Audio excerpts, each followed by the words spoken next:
মরিয়ম জাওয়াত অপমানে মাথা তুলতে পারছেন না, ফলে মাথা নিচু করে ফ্লোরের উপরে বসে আছেন। সায়র তাজিনের বন্ধু হওয়ার দরুন তাজিনের অতীত সম্পর্কে অবগত ছিল, তাই এরশাদ জাওয়াত সহ পুরো পরিবারের সামনে সব খুলে বলে। কিভাবে জোশিন ইয়ান মরিয়মের প্রেমে পড়েছিলেন, কিভাবে তার বড় মা নিজের গর্ভের সন্তানকে লোভে পড়ে মেরে ফেলেছিল। সবটা খুলে বলতে এরশাদ জাওয়াত টলে উঠলেন। তিনি সইতে পারছেন না।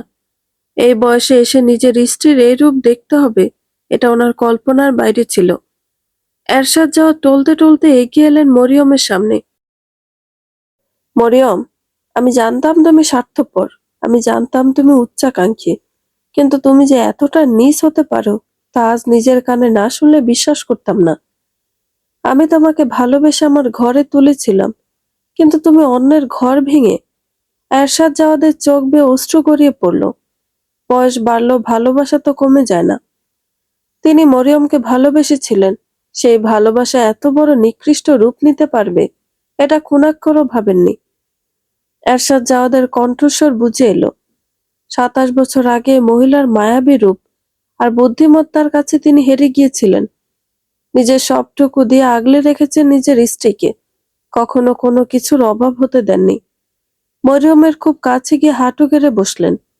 ওনার হাত দুটো থরথর করে কাঁপছে। মরিয়মের থুতনিটা জোর করে উঁচু করে ধরে আর্তনাদ করে উঠলেন।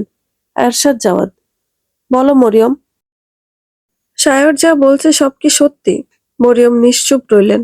বলার আছেই বা কি তার কাছে? স্ত্রীর নিস্তব্ধতা দেখে ভেঙে পড়লেন নিজের বাবা। উঠে দাঁড়িয়ে কর্কশ গলায় ঘোষণা করলেন, তোমাকে আমি ডিভোর্স দিব। ডিভোর্স শব্দটা শোনা মাত্রই মরিয়ম বেগমের চোখে মুখে আতঙ্ক ছেয়ে যায়। তার 27 বছরের সাজানো সংসার, যে হাউজের বড় বউয়ের দাপট আর আভিজাত্য, সব যেন নিজের চোখের সামনে এক নিমিষে ধুলোয় মিশে যাচ্ছে। মরিয়ম জাওয়াত চিৎকার করে উঠলেন, ডিভোর্স? এই বয়সে এসে তুমি আমাকে ডিভোর্স দেবে এরশাদ? শুধু এই ছেলেটার কথার উপর ভিত্তি করে? 27 বছর আমি তোমার ঘর করেছি, তোমার ছেলে মেয়েকে বড় করেছি, সেসব কিচ্ছু না।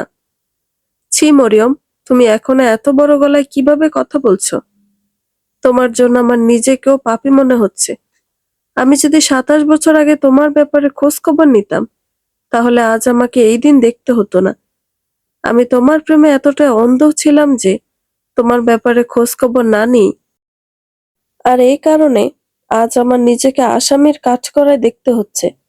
মরিয়ম জাওয়াত উন্মাদের মতো হামাগুড়ি দিয়ে এগিয়ে এসে এরশাদ জাওয়াদের পা দুটো শক্ত করে চেপে ধরলেন। ডুকরে কেঁদে উঠে বলতে লাগলেন, মেজরের বাবা, দোহাই তোমার, আমাকে এই বয়সে এসে এভাবে পথে বসিয়ে দিও না।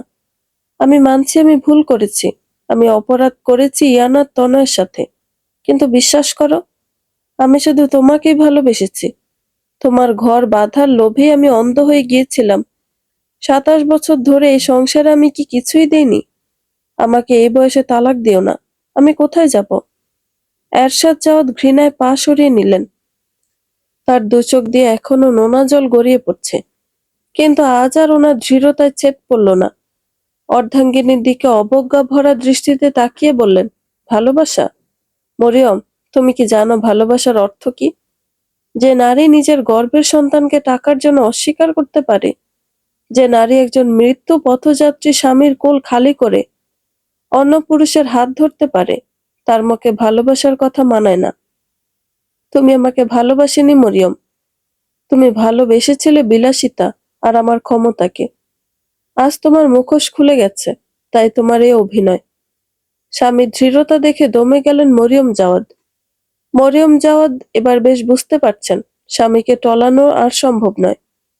27 বছরের সাজানো সংসার আজ তাসের ঘরের মতো ভেঙে পড়েছে। তিনি আর এরশাদের পা ধরলেন না। ধীর পায়ে উঠে দাঁড়িয়ে গায়ের আঁচলটা ঠিক করে নিলেন।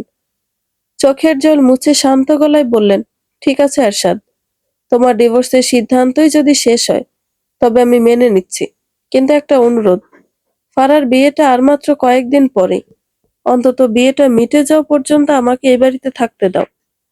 আমার এই কলঙ্কের ছায়ার যেন ফারার জীবনের নতুন শুরুতে না পড়ে।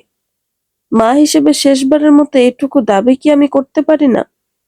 মরিয়ম জাওয়াদের এই প্রস্তাবে এরশাদ জাওয়াদ চুপ করে রইলেন।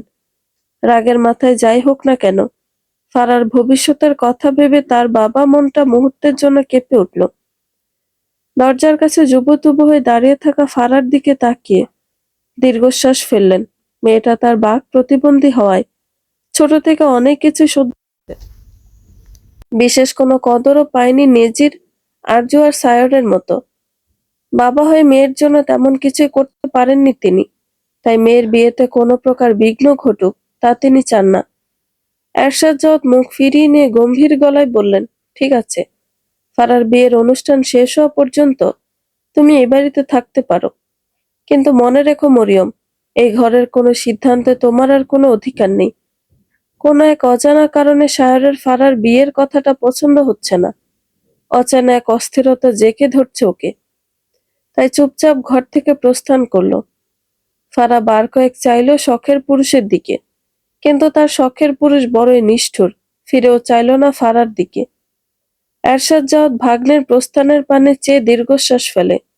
এরহাম জুনায়েদ আর রেহেনা জুনায়েদের দিকে তাকিয়ে আবারও বললেন, আমি আরজুর শর্ত মেনে নিব, ওকে দিয়ে দিব কোম্পানি 70%, আর সঙ্গে ওই ছেলেটার কাছে মাফ চাইব। ছেলেটার আসামি কোথাও না কোথাও আমিও হই। আমি ওকে জেজে হাউজে আসার আহ্বান দিব।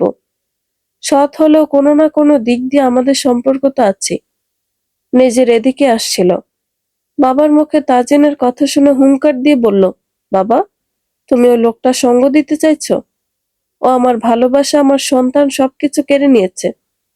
ছেলের ওপর বিরক্তি ভরা দৃষ্টিতে চেয়ে ধমকের সুরে বললেন, এরশাদ জাওয়াদ, তুমি ছোটতেও কুলাঙ্গার ছিলে, এখনো তাই আছো। তুমি নিজেই আর্যকে হারিয়ে ফেলেছ। বাবার কথার প্রত্যুত্তরে নিজের কিছু বলতে পারল না, ক্রোধে লালাভ মুখে বেরিয়ে গেল। রেহানা বেগম এতক্ষণ পাথরের মতো দাঁড়িয়ে সব শুনছিলেন। নিজের মেয়ের ওপর হওয়া এই পাহাড় সম অন্যায়ের কথা ভেবে তার বুকটা ফেটে যাচ্ছে। তিনি এগিয়ে এসে এরশাদ জাওয়াদের সামনে দাঁড়ালেন। তার দু চোখে তখন কেবলই জল। কাপা গলায় বললেন, বড় ভাই, আরজুকে কি আমরা আর ফিরে পাবো? ওই ফুটফুটে বাচ্চাটা কি কোনোদিন আমাদের নানু বলে ডাকবে?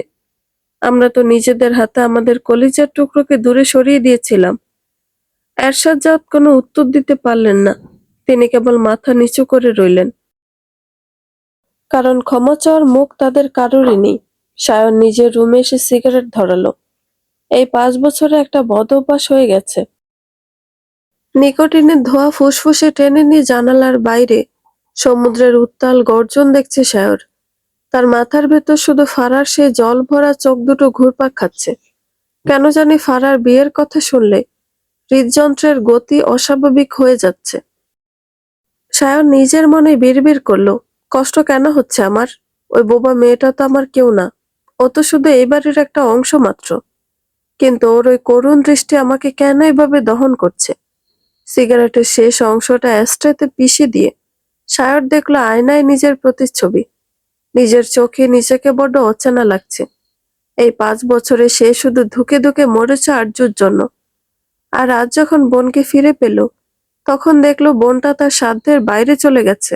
আর ফারা, ওই মেয়েটা 5 বছর ধরে সায়রের প্রতিটা নিঃশ্বাসের সাক্ষী ছিল। সায়র যখন মাঝরাতে আরজুর ডায়েরি বুকে নিয়ে কাঁদত, ফারা নিঃশব্দে এক গ্লাস জল নিয়ে পাশে এসে দাঁড়াতো। সে মায়াবী চোখের ভাষা সায়র কোনোদিন বুঝতে চায়নি, নাকি বোঝার ক্ষমতা হারিয়েছিল। হঠাৎ দরজায় হালকা টোকা পড়ল। আর একটা সিগারেট ধরাতে ধরাতে এগিয়ে এসে দরজা খুলতে অবাক হলো। তুমি স্মোকিং করো আঙ্কেল? সামনে ছোট্ট রিতকে দেখে চমকালো সায়র। বাচ্চাটা হুবহু তার বোনের কপি পেস্ট হয়েছে। দেখলে আদর করতে মন চায়, ঠিক যেমন সায়র ছোটতে বোনকে করত। ভাবতে অবাক লাগছে ও মামা হয়ে গেছে, আর এই বাচ্চাটা তার ভাগ্নে।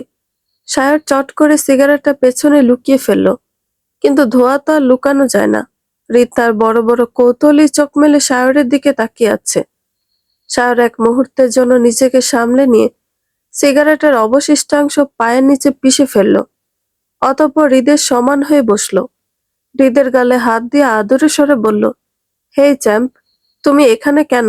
তোমার মাম্মা বকবে না? হৃদ তার আধা আধো বুলি আর বুদ্ধিদীপ্ত চাহনি নিয়ে বলল, তুমি তো আমার পাপাই হও, তাহলে মাম্মা কেন বকবে? সায়র অবিশ্বাস্য দৃষ্টিতে চেয়ে অস্ফুটে স্বরে বলল, তোমাকে এসব কে বলেছে? ড্যাড বলেছে তুমি আমার পাপা হও, যেমন জিমি পাপা, কাই পাপা, অ্যালেক্স পাপা। আর বলেছে তুমি আমাকে অনেক ভালোবাসবে তোমার কাছে আসলে, কারণ তুমি আমার মাম্মার ভাই। সায়র মুচকি হাসলো। সে বন্ধুত্বে ব্যর্থ হলো, তাজেন ব্যর্থ হয়নি। ও ঠিকই ওর কথা রেখেছে। সায়র হৃদকে কোলে তুলে নিল। বাচ্চাটার নিষ্পাপ চোখের দিকে তাকিয়ে ওর বুকের ভেতরকার পাথরটা যেন মুহূর্তেই সরে গেল। সায়র হৃদকে নিজের বুকের সাথে জাপটে ধরল। সায়রের চোখ ভিজে এলো। মুচকি এসে হৃদের কপালে একটা চুমু খেয়ে বলল, হ্যাঁ বাবা, তোমার ড্যাড একদম ঠিক বলেছে। আমি তোমার পাপা হই। আর শুধু ভালোবাসা নয়, তুমি যা চাইবে পাপা তোমার জন্য সব হাজির করবে। হৃদ সায়রের কলার ধরে ঝুলে পড়ে বলল, তাহলে চলো, নিচে চলো, আইসক্রিম কিনে দাও। হৃদের নাকে নিজের নাক ঘষা আদরে স্বরে বলল, আইসক্রিম? শুধু আইসক্রিম কেন চ্যাম্প? আজ তোমার যা মন চায় পাপা তোমাকে তাই কিনে দেবে, চলো। বারান্দায় ব্ল্যাক কফির মগ হাতে দাঁড়িয়ে আছে আর্য। দৃষ্টিতে সমুদ্রের বিশালতায় স্থির করে রেখেছে। ভাবতে অবাক লাগছে যে বড় মা তাকে একসময় ভালোবাসা দিয়ে বড় করেছিল, সেই কিনা ওই মাইমুনা, যে মহিলা তাজেনের শৈশব ধ্বংস করে দিয়েছে। এটা এখনো ওর কাছে অবিশ্বাস্য লাগছে। হঠাৎ পুরুষালী শক্তপোক্ত দুটো হাত আর্য টি শার্টের ভিতর দিয়ে গলিয়ে ফর্সা মেয়েধীন উদর খামচে ধরে কাছে টেনে নিল। পেছন থেকে আসা চেনা স্পর্শে আর্য শিউরে উঠল। পরক্ষণে নিজেকে এলিয়ে দিল। তাজেন ওর ঘাড়ের কাছে মুখ গুজে ফিসফিস করে বলল, কি ভাবছো বনলতা? আর্য কফির মগটা রেলিং এ রেখে তাজিনের হাতের ওপর নিজের হাত রেখে দীর্ঘশ্বাস ফেলে বলল, কিছু না। তাজিন আর্যকে নিজের দিকে ঘুরিয়ে নিল। আর্যর কপালে নিজের কপাল ঠেকিয়ে তাজিন শান্ত গলায় বলল, মিথ্যা বলবে না বলেছি না মাই হৃদের মাম্মা? এটাই ভাবছো না যে বড় মা তোমাকে এত ভালোবাসতো? সেই কিভাবে ওই মহিলা হতে পারে? আমি অবাক হয়েছিলাম মাই হার্ট, কিন্তু মানতেই হবে পৃথিবীটা অনেক ছোট। আর্য তাজিনের বুকের প্রশস্ততায় নিজের কপাল ঠেকিয়ে চোখ বুঝল। হৃদ কোথায়? সায়রের সঙ্গে পাঠিয়েছি। আর্য ছিটকে দূরে সরে যায়। পরপরই বিস্মিত কণ্ঠে প্রশ্ন ছুড়ে দিল, আপনি ওকে ভাইয়ার সঙ্গে কেন যেতে দিলেন? তাজিন আবার এগিয়ে গিয়ে আর্য দুই কাঁধ আঁকড়ে ধরে নিজের শরীরের সাথে মিশিয়ে নিল। আর্যর চোখে তখনও একরাশ শঙ্কা আর বিস্ময়। তাজিন ওর কপালে আলতো করে নিজের চিবুক ঠেকে শান্ত স্বরে বলল, শান্ত হও বনলতা। সায়র তোমাকে অনেক কষ্ট দিয়েছে ঠিকই, ওর আচরণের কোনো ক্ষমা হয় না, কিন্তু বিশ্বাস করো মাই হার্ট, ও ভেতর থেকে কতটা অনুতপ্ত তা আমি ছাড়া কেউ জানে না। ওই 5 বছরে সায়র যখন আমার সাথে কথা বলতো, আমি ওকে দেখতাম মাঝরাতে নিজের বোনের একটা ছেঁড়া ডায়েরি বা পুরনো ছবি বুকে নিয়ে ডুকরে কাঁদতে। আমি তখনও জানতাম না কে ওর সেই বোন। শুধু যন্ত্রণার গভীরতা দেখে মনে হতো সায়রের বোন বুঝি দুনিয়ার সব থেকে সৌভাগ্যবান নারী, যার জন্য একজন ভাই এতটা দহন সহ্য করতে পারে। আর্য দু চোখ বেয়ে নোনা জল গড়িয়ে পড়ল। তাজেনের বুকে শার্টের কাপড়টা খামচে ধরে ও অস্ফুট স্বরে বলল, সৌভাগ্যবান? যে ভাই নিজের বোনের গায়ে হাত তুলতে পারে, যে ভাই কলঙ্কিনী বলে বাড়ি থেকে বের করে দিতে পারে, সে ভাইয়ের ভালোবাসা কি আদৌ কোনো মূল্য রাখে তাজিন?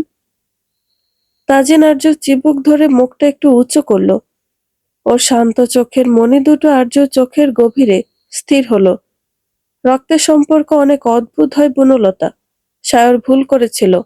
ও অন্ধ হয়ে গিয়েছিল ষড়যন্ত্রের ফাঁদে পড়ে মাই হার্ট। কিন্তু হৃদকে ওর কাছে পাঠানোর একটা উদ্দেশ্য আছে আমার। আমি চাই সায়র ওই নিষ্পাপ বাচ্চাটার হাসির মাঝে নিজের হারানো বোনকে খুঁজে পাক।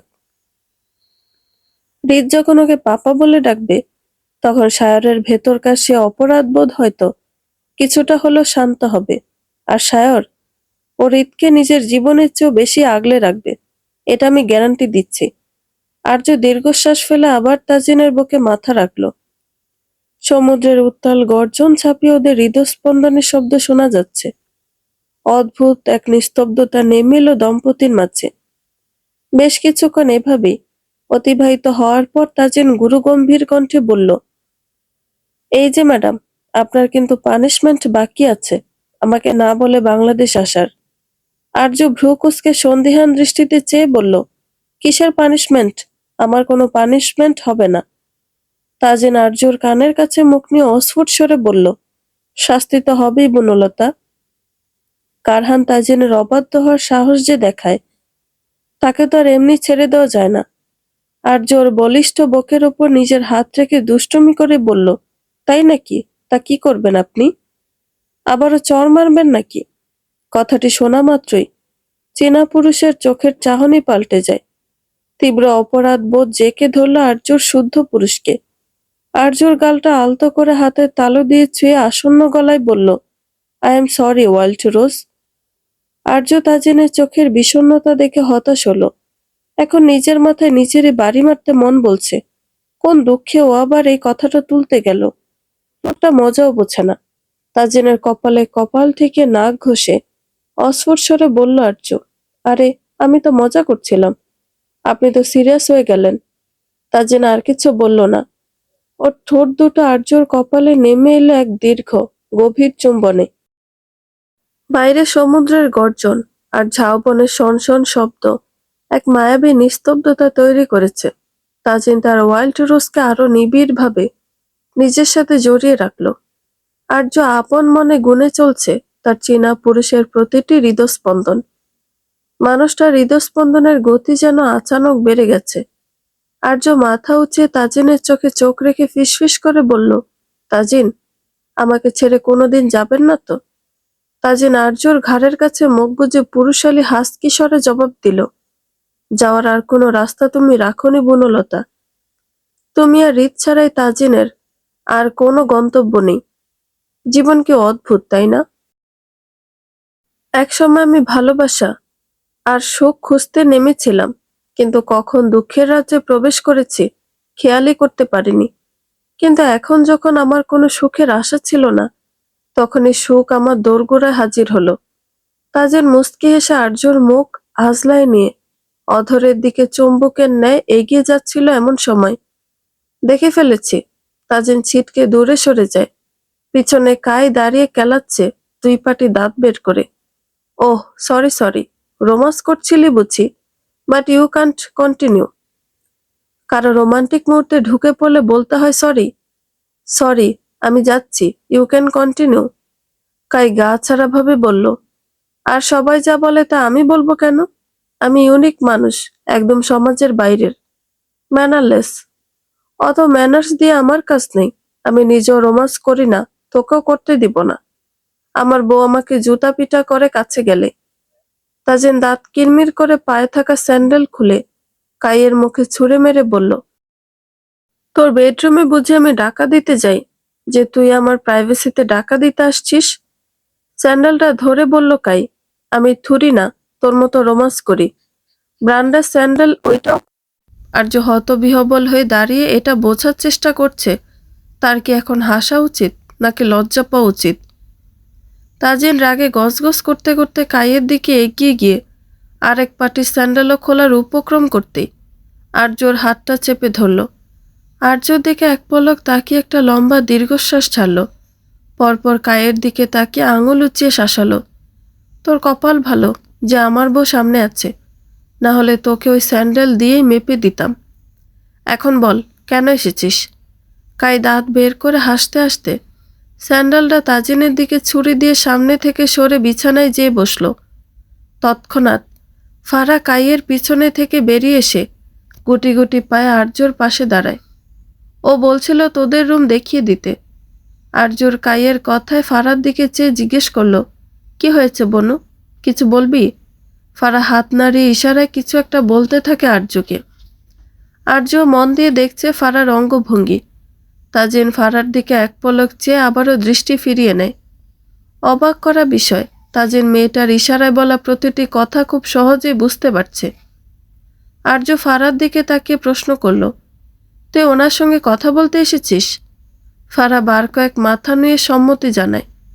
তাজিনের কাছে এসে হাত নাড়িয়ে নাড়িয়ে বলল, আপনি তো আমার ভাইয়া, আমি আপনাকে ভাইয়া ডাকতে পারি? সৎ ভাই। ফারার উৎকণ্ঠ চেহারা মুহূর্তে ম্লান হয়ে যায়। মাথা নিচু করে নিজের আঙুলগুলো মরকাতে থাকে বোবা মেয়েটা। আর্য ফারার থমথমে মুখটা দেখে একটা দীর্ঘশ্বাস ফেলল। এই মেয়েটার তো কোনো দোষ নেই। তাজিনের দিকে তাকিয়ে কিছু বলতে চেয়েও থেমে গেল। তাজিন পলকহীন দৃষ্টিতে চেয়ে আছে ফারার মুখাবয়বের উপর। মেয়েটা দেখতে অনেকটা তনয়ের মতো। নিজের বোনের কান্তি স্মৃতির পাতায় ভেসে উঠতেই তাজিনের ভেতরের হাহাকার বেড়ে গেল। মেয়েটাকে দেখে একদম তার বোনের মতোই লাগছে কেন জানি। তাজিন এক পা এগিয়ে আসতেই ফারা ভয়ে দুপা পিছিয়ে যায়। বোকা মেয়ে ভাবল হয়তো লোকটা তাকে ভাইয়া বলার অপরাধে এখনই একটা চর বসিয়ে দিবে। কিন্তু ফারাকে ভুল প্রমাণ করে শুভ্র বর্ণের পুরুষটা তাকে পরম স্নেহে আগলে নেয়। ফারা চমকে উঠল। মানুষটার কাছে কেমন যেন ভাই ভাই অনুভূতি আসছে। এত মমতার স্নেহ তো কখনো নিজের ছায়াতলা অনুভব করতে পারেনি সে। নিজের বরাবরে নিজের দুনিয়ায় মত্ত থাকত। ভাইয়ের দায়িত্ব পালন করার ক্ষেত্রে তেমন একটা ভূমিকা তার ছিল না। না চাইতেও চোখে থাকা বিস্ময়কে সরিয়ে অশ্রু জলগুলো জোর করে ফারার চোখে জায়গা দখল করে নিল। তবুও নড়ল না, অবিশ্বাসের ঠায় দাঁড়িয়ে রইল সেভাবেই তাজিনের স্নেহতলে। টলমল করতে থাকা জলগুলো আর ঠাঁই পেল না আর বোবা মেয়েটার চোখে, ফলে গড়িয়ে পড়ল গাল বেয়ে। তাজিনের চোখ বেয়ে গড়িয়ে পড়ল এক ফোঁটা অশ্রু বিন্দু। কিন্তু এই অশ্রু হাহাকারের ন্যায় অমীমাংসিত এক খুশির। তাজিনের মনে হচ্ছে তনয় তাকে জড়িয়ে ধরেছে ঠিক ছোটতে যেমন ধরত। আর্য চোখে ঘন কুয়াশা ছেয়ে এলো, কিন্তু নিজের গাম্ভীর্যের মাঝে লুকিয়ে ফেলল নিজের অবজ্ঞা আর মরিয়ম জাওয়াতের উচ্চাকাঙ্ক্ষার ভিড়ে। এই বোবা প্রাণটা হয়তো এভাবেই একটু স্নেহের কাঙাল হয়ে দিন গুনেছে। তাজিন ফারার মাথা থেকে হাত সরিয়ে ওর চিবুক ধরে মুখটা উঁচু করল। ওর চোখের জল মুছিয়ে দিয়ে ধরা গলায় বলল, কাঁদছিস কেন? ভাইয়া বলেছিস না ভাইয়াদের সামনে বোনদের কাঁদতে নেই। ফারা খুশিতে নেচে উঠে ইশারায় বলল, আমি সত্যিই তোমাকে ভাইয়া মানতে পারি? পাগল, আমি তোর ভাই। তাজিনের এই স্বীকারোক্তিতে ফারার মুখে অমলিন হাসি ফুটিয়ে তুলল। তখনই দরজার আড়াল থেকে বেরিয়ে আসেন এরশাদ জাওয়াত। দরজার বাইরে দাঁড়িয়ে এতক্ষণ তাজিন আর ফারা স্নেহপূর্ণ দৃশ্য দেখছিলেন। এরশাদ জাওয়াত দরজার সামনে আসতে আর্য দৃষ্টি সরিয়ে সমুদ্রের দিকে নিবদ্ধ করল।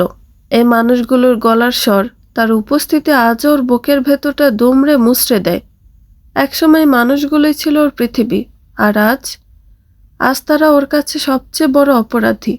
5 বছরের সেই দুঃসহ যন্ত্রণার পাহাড় এত সহজে ক্ষমা করে দেওয়ার মতো উদারতা আর্যর নেই। এরশাদ জাওয়াত অপরাধীর মতো ধীর পায়ে আর্যর সামনে এসে দাঁড়ালেন। আর্য মুখ ফিরিয়ে নিল না ঠিকই, কিন্তু ওর চোখের শীতলতা এরশাদ জাওয়াতকে বিদ্ধ করতে লাগলো। তিনি ভারী গলায় বললেন, বড় বাবাকে মাফ করবি না জানি আমি মাফ চাইতে আসিনি রে মা। আমি এটা বলতে এসেছিলাম, আমি তোর প্রস্তাবে রাজি। তুই 70-30-এ ডিল ফাইনাল করতে পারিস। যে গ্রুপে 70 ভাগ আজ থেকে তোর নামই লিখে দেব। আর্য স্বাভাবিক গলায় বলল, তাহলে তো ভালোই, আমি ডিল ফাইনাল করে দিব মিস্টার জাওয়াদ। এরশাদ জাওয়াদ এবার তাজিনের দিকে ফিরলেন। তাজিন পকেটে হাত দিয়ে পাথরের মূর্তির মতো দাঁড়িয়ে আছে। চীনা পুরুষের চোখে কোনো আবেগ নেই। এরশাদ জাওয়াত ম্লান হেসে তাজিনের দিকে তাকিয়ে বললেন, আমাকে মাফ করে দিও বাবা। আমার ভুলের কারণে তোমার শৈশব নষ্ট হয়েছে, সেটা আমি ফেরত দিতে পারবো না।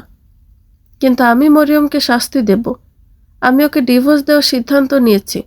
কিন্তু তোমার কাছে একটা আর্জি ছিল আমার বাবা। তাজিন ভুরু কুঁচকে তাকালো। শীতল কণ্ঠস্বরে ঝরে পড়ল অবজ্ঞা। বলুন, কি বলতে চান?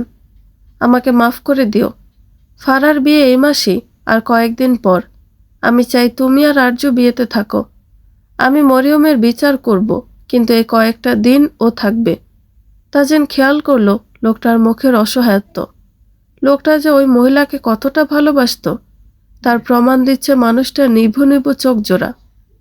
তার বাবাও তো ওই মহিলাকে এভাবেই ভালোবাসত। বুক চিরে দীর্ঘশ্বাস বেরিয়ে আসে তাজিনের। তবুও গম্ভীর মুখে বলল, আপনি কোনো বিচারক নন যে বিচার করবেন, আর আপনি আমার আসামিও নন। যে মাফ চাইবেন। আমি আপনাকে চিনি না, আপনিও আজকের আগে আমাকে চিনতেন না। হয়তো সামাজিকভাবে আমাদের একটা সম্পর্ক আছে, তা হলো সৎ, কিন্তু এতে আমার কোনো যায় আসে না। তাই আমার জন্য আপনাকে নিজের অর্ধাঙ্গিনীকে ছাড়তে হবে না। কিন্তু ফারার বিয়ে, কথাটা বলে ঘাড় ঘুরিয়ে চাইল ফারার দিকে। মেয়েটা তাজিন আর আর্যর দিকে আশা ভরা নয়নে চেয়ে আছে। তাজিন আর্যর দিকে আর চোখে তাকায়, কিন্তু তার বইয়ের কোনো ভাবাবেগ দেখতে পেল না। দীর্ঘশ্বাস ফেলে বলল, আমি বিয়ের সব দায়িত্ব নিতে চাই, কিন্তু আপনার কথায় দয়া করছে এমন ভাববেন না।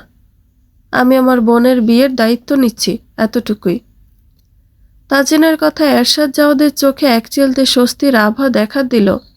তার বুকের ভেতরকার অপরাধবোধের ভারটা যেন আরও জেঁকে বসল। তিনি মাথা নিচু করে ধীর পায়ে ঘর থেকে বেরিয়ে গেলেন।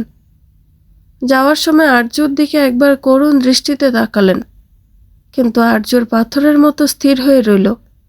তার চোখে না আছে ঘৃণা, না আছে মায়া, আছে কেবল এক মহাসমুদ্রের ন্যায় নিস্তব্ধতা। এরশাদ যেতেই সায়র এসে হাজির হয় রুমে। ওর কোলে ছোট্ট হৃদ, হাতে নানা রকমের চকলেট। আর্য থমকে যায়, তার ছেলে মামার সঙ্গে কতটা খুশি। কিন্তু খুশি কেন তার ছেলে, যাদের কখনো দেখেনি, তার সঙ্গে এত সখ্যতা কেন?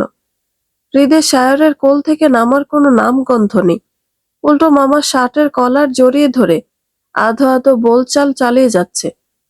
সায়রকেও আজ বড্ড অচেনা লাগছে আর্যর। যে সায়র সবচেয়ে রাশভারী আর গম্ভীর থাকতো, সে আজ একটা বাচ্চার সামনে একদম বিলীন হয়ে গেছে। ঠিক যেমন কিশোর সায়র আর্যকে আগলে রাখত। আর্যর বুক চিরে দীর্ঘশ্বাস বেরিয়ে এলো। রক্তের টান বোধ হয়, একেই বলে। কিন্তু আর্য চায় না তার ছেলের মাঝে রক্তের টান জিনিসটা আসুক। আর্য শক্ত গলায় সায়রকে উদ্দেশ্য করে বলল, হৃদকে আমার কাছে দিন মিস্টার জুনায়েদ, ওকে ফ্রেশ করাতে হবে। সায়র হৃদকে আরো একটু জাপটে ধরে আর্যর চোখের দিকে সরাসরি তাকালো।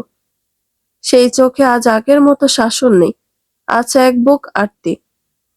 সায়র শান্ত স্বরে বলল, আর একটু থাকুক না দিল, ও তো সবে আমার কাছে এলো।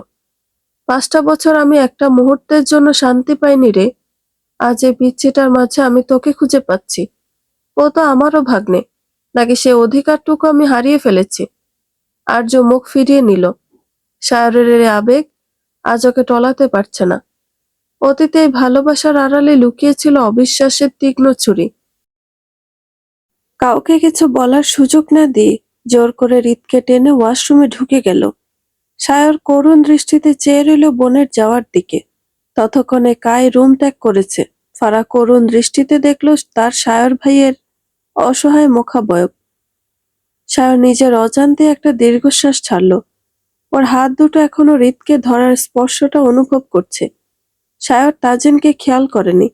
ধীর পায়ে ফারার সামনে এসে দাঁড়ায়। ফারার চোখে জল টলমল করছে। সায়র ওর চোখের পানি মুছে দিয়ে মাথায় আলতো করে হাত রেখে অস্ফুট স্বরে বলল, দেখলি ফারা, আর্য আমায় আজও ক্ষমা করতে পারেনি। আমি ওর ভাই হওয়ার যোগ্যতা হারিয়ে ফেলেছি। কিন্তু ওই বাচ্চাটা, ও যখন আমায় পাপা বলে ডাকলো, মনে হলো আমার বুকের ভিতরের 5 বছরের পাথরের ভারটা এক নিমিষে নেমে গেছে। ফারা ইশারায় কিছু একটা বলতে চাইল, কিন্তু গলার স্বর ফুটল না। সে সায়রের শার্টের হাতা টেনে নিজের চোখের জল মুছল এবং ইশারায় বোঝালো, সময় সব ঠিক করে দেবে ভাইয়া। আর্য আপু আপনাকে অনেক ভালোবাসে। সায়র ম্লান হাসল। ভালোবাসে কিনা জানি না, কিন্তু ঘৃণা যে করে সেটা ওর চোখের দিকে তাকালেই বোঝা যায়। বাবা, বিজিম্যান কাঁদতেও পারে বুঝি? হঠাৎ অতি পরিচিত কণ্ঠে চকিতে পেছনে ফিরে চাইল। কণ্ঠটা সে বরাবরই দূরে থেকে শুনে এসেছে, কিন্তু আজকেই প্রথম সে আওয়াজটা এত কাছ থেকে শুনতে পেয়েছে। তাজিন বন্ধুর গলা জড়িয়ে ধরল এগিয়ে এসে। সায়র ধরল বন্ধুকে। তাজিন ছাড়তেই সায়র মাথা নিচু করে রইল। তাজিনের দিকে তাকিয়ে অপরাধী স্বরে বলল, থ্যাঙ্কস ইয়ার, এত খারাপ হওয়ার পরও এতটা করার জন্য। তাজিন সায়রের কাঁধে শক্ত করে চাপ দিয়ে একচিলতে হাসল। সে হাসিতে কোনো তিক্ততা নেই, আছে এক গভীর আশ্বাস। সে জানালার বাইরের উত্তাল সমুদ্রের দিকে তাকিয়ে শান্ত গলায় বলল, ধন্যবাদ আমাকে নয় সায়র, নিজেকে দে। এই 5 বছরে তুই যে নরক যন্ত্রণা ভোগ করেছিস, সেটাই তোর অপরাধের প্রায়শ্চিত্ত ছিল। আমি তো শুধু তোকে তোর আয়নার সামনে দাঁড় করিয়ে দিয়েছি। আর আর্য, ও তো তোরই কলিজার টুকরো। অভিমান যতটা পাহাড় সম হয়, রক্তের টান তার চেয়েও গভীর হয় বন্ধু। বলে না, ব্লাড রান থিকার দেন ওয়াটার। সময় দে, সব ঠিক হয়ে যাবে। সায়র লম্বা একটা শ্বাস নিল। 5 বছর পর আজ যেন সে প্রথম প্রাণ ভরে নিঃশ্বাস নিতে পারছে। তাজিনের দিকে তাকিয়ে অপরাধী স্বরে বলল, তুই তো জানিস তাজিন, আমি ওকে কতটা রাজকন্যার মতো আগলে রেখেছি। অথচ আমি ওকে ঘর থেকে বের করে দিলাম। রিজ যখন আমায় পাপা বলে ডাকলো, আমার মনে হচ্ছিল আমি ওর সেই পাপা হওয়ার যোগ্যই নই। আমার ভয় হয় রে, আর্য কি কোনোদিন আমাকে আগের মতো ভাইয়া বলে ডাকবে? তাজিন পকেটে হাত দিয়ে সায়রের চোখের দিকে স্থির দৃষ্টিতে তাকিয়ে বলল, কিন্তু তুই আমাকে মিথ্যা বলে ভুল করেছিলিস। কোন মুখে বলতাম আমি আমার কলিজার টুকরোকে কিছু কালসাপের ফাঁদে পা দিয়ে বের করে দিয়েছি? আর্য দরজার আড়ালে সবটা শুনছে। হৃদ মায়ের গলা জড়িয়ে ধরে বলল, মাই মাম্মা, তুমি কি তোমার ভাইয়ার উপর রেগে আছো? তোমার ভাইয়া অনেক ভালো, একদম আমার জিমিন পাপায়ের মতো।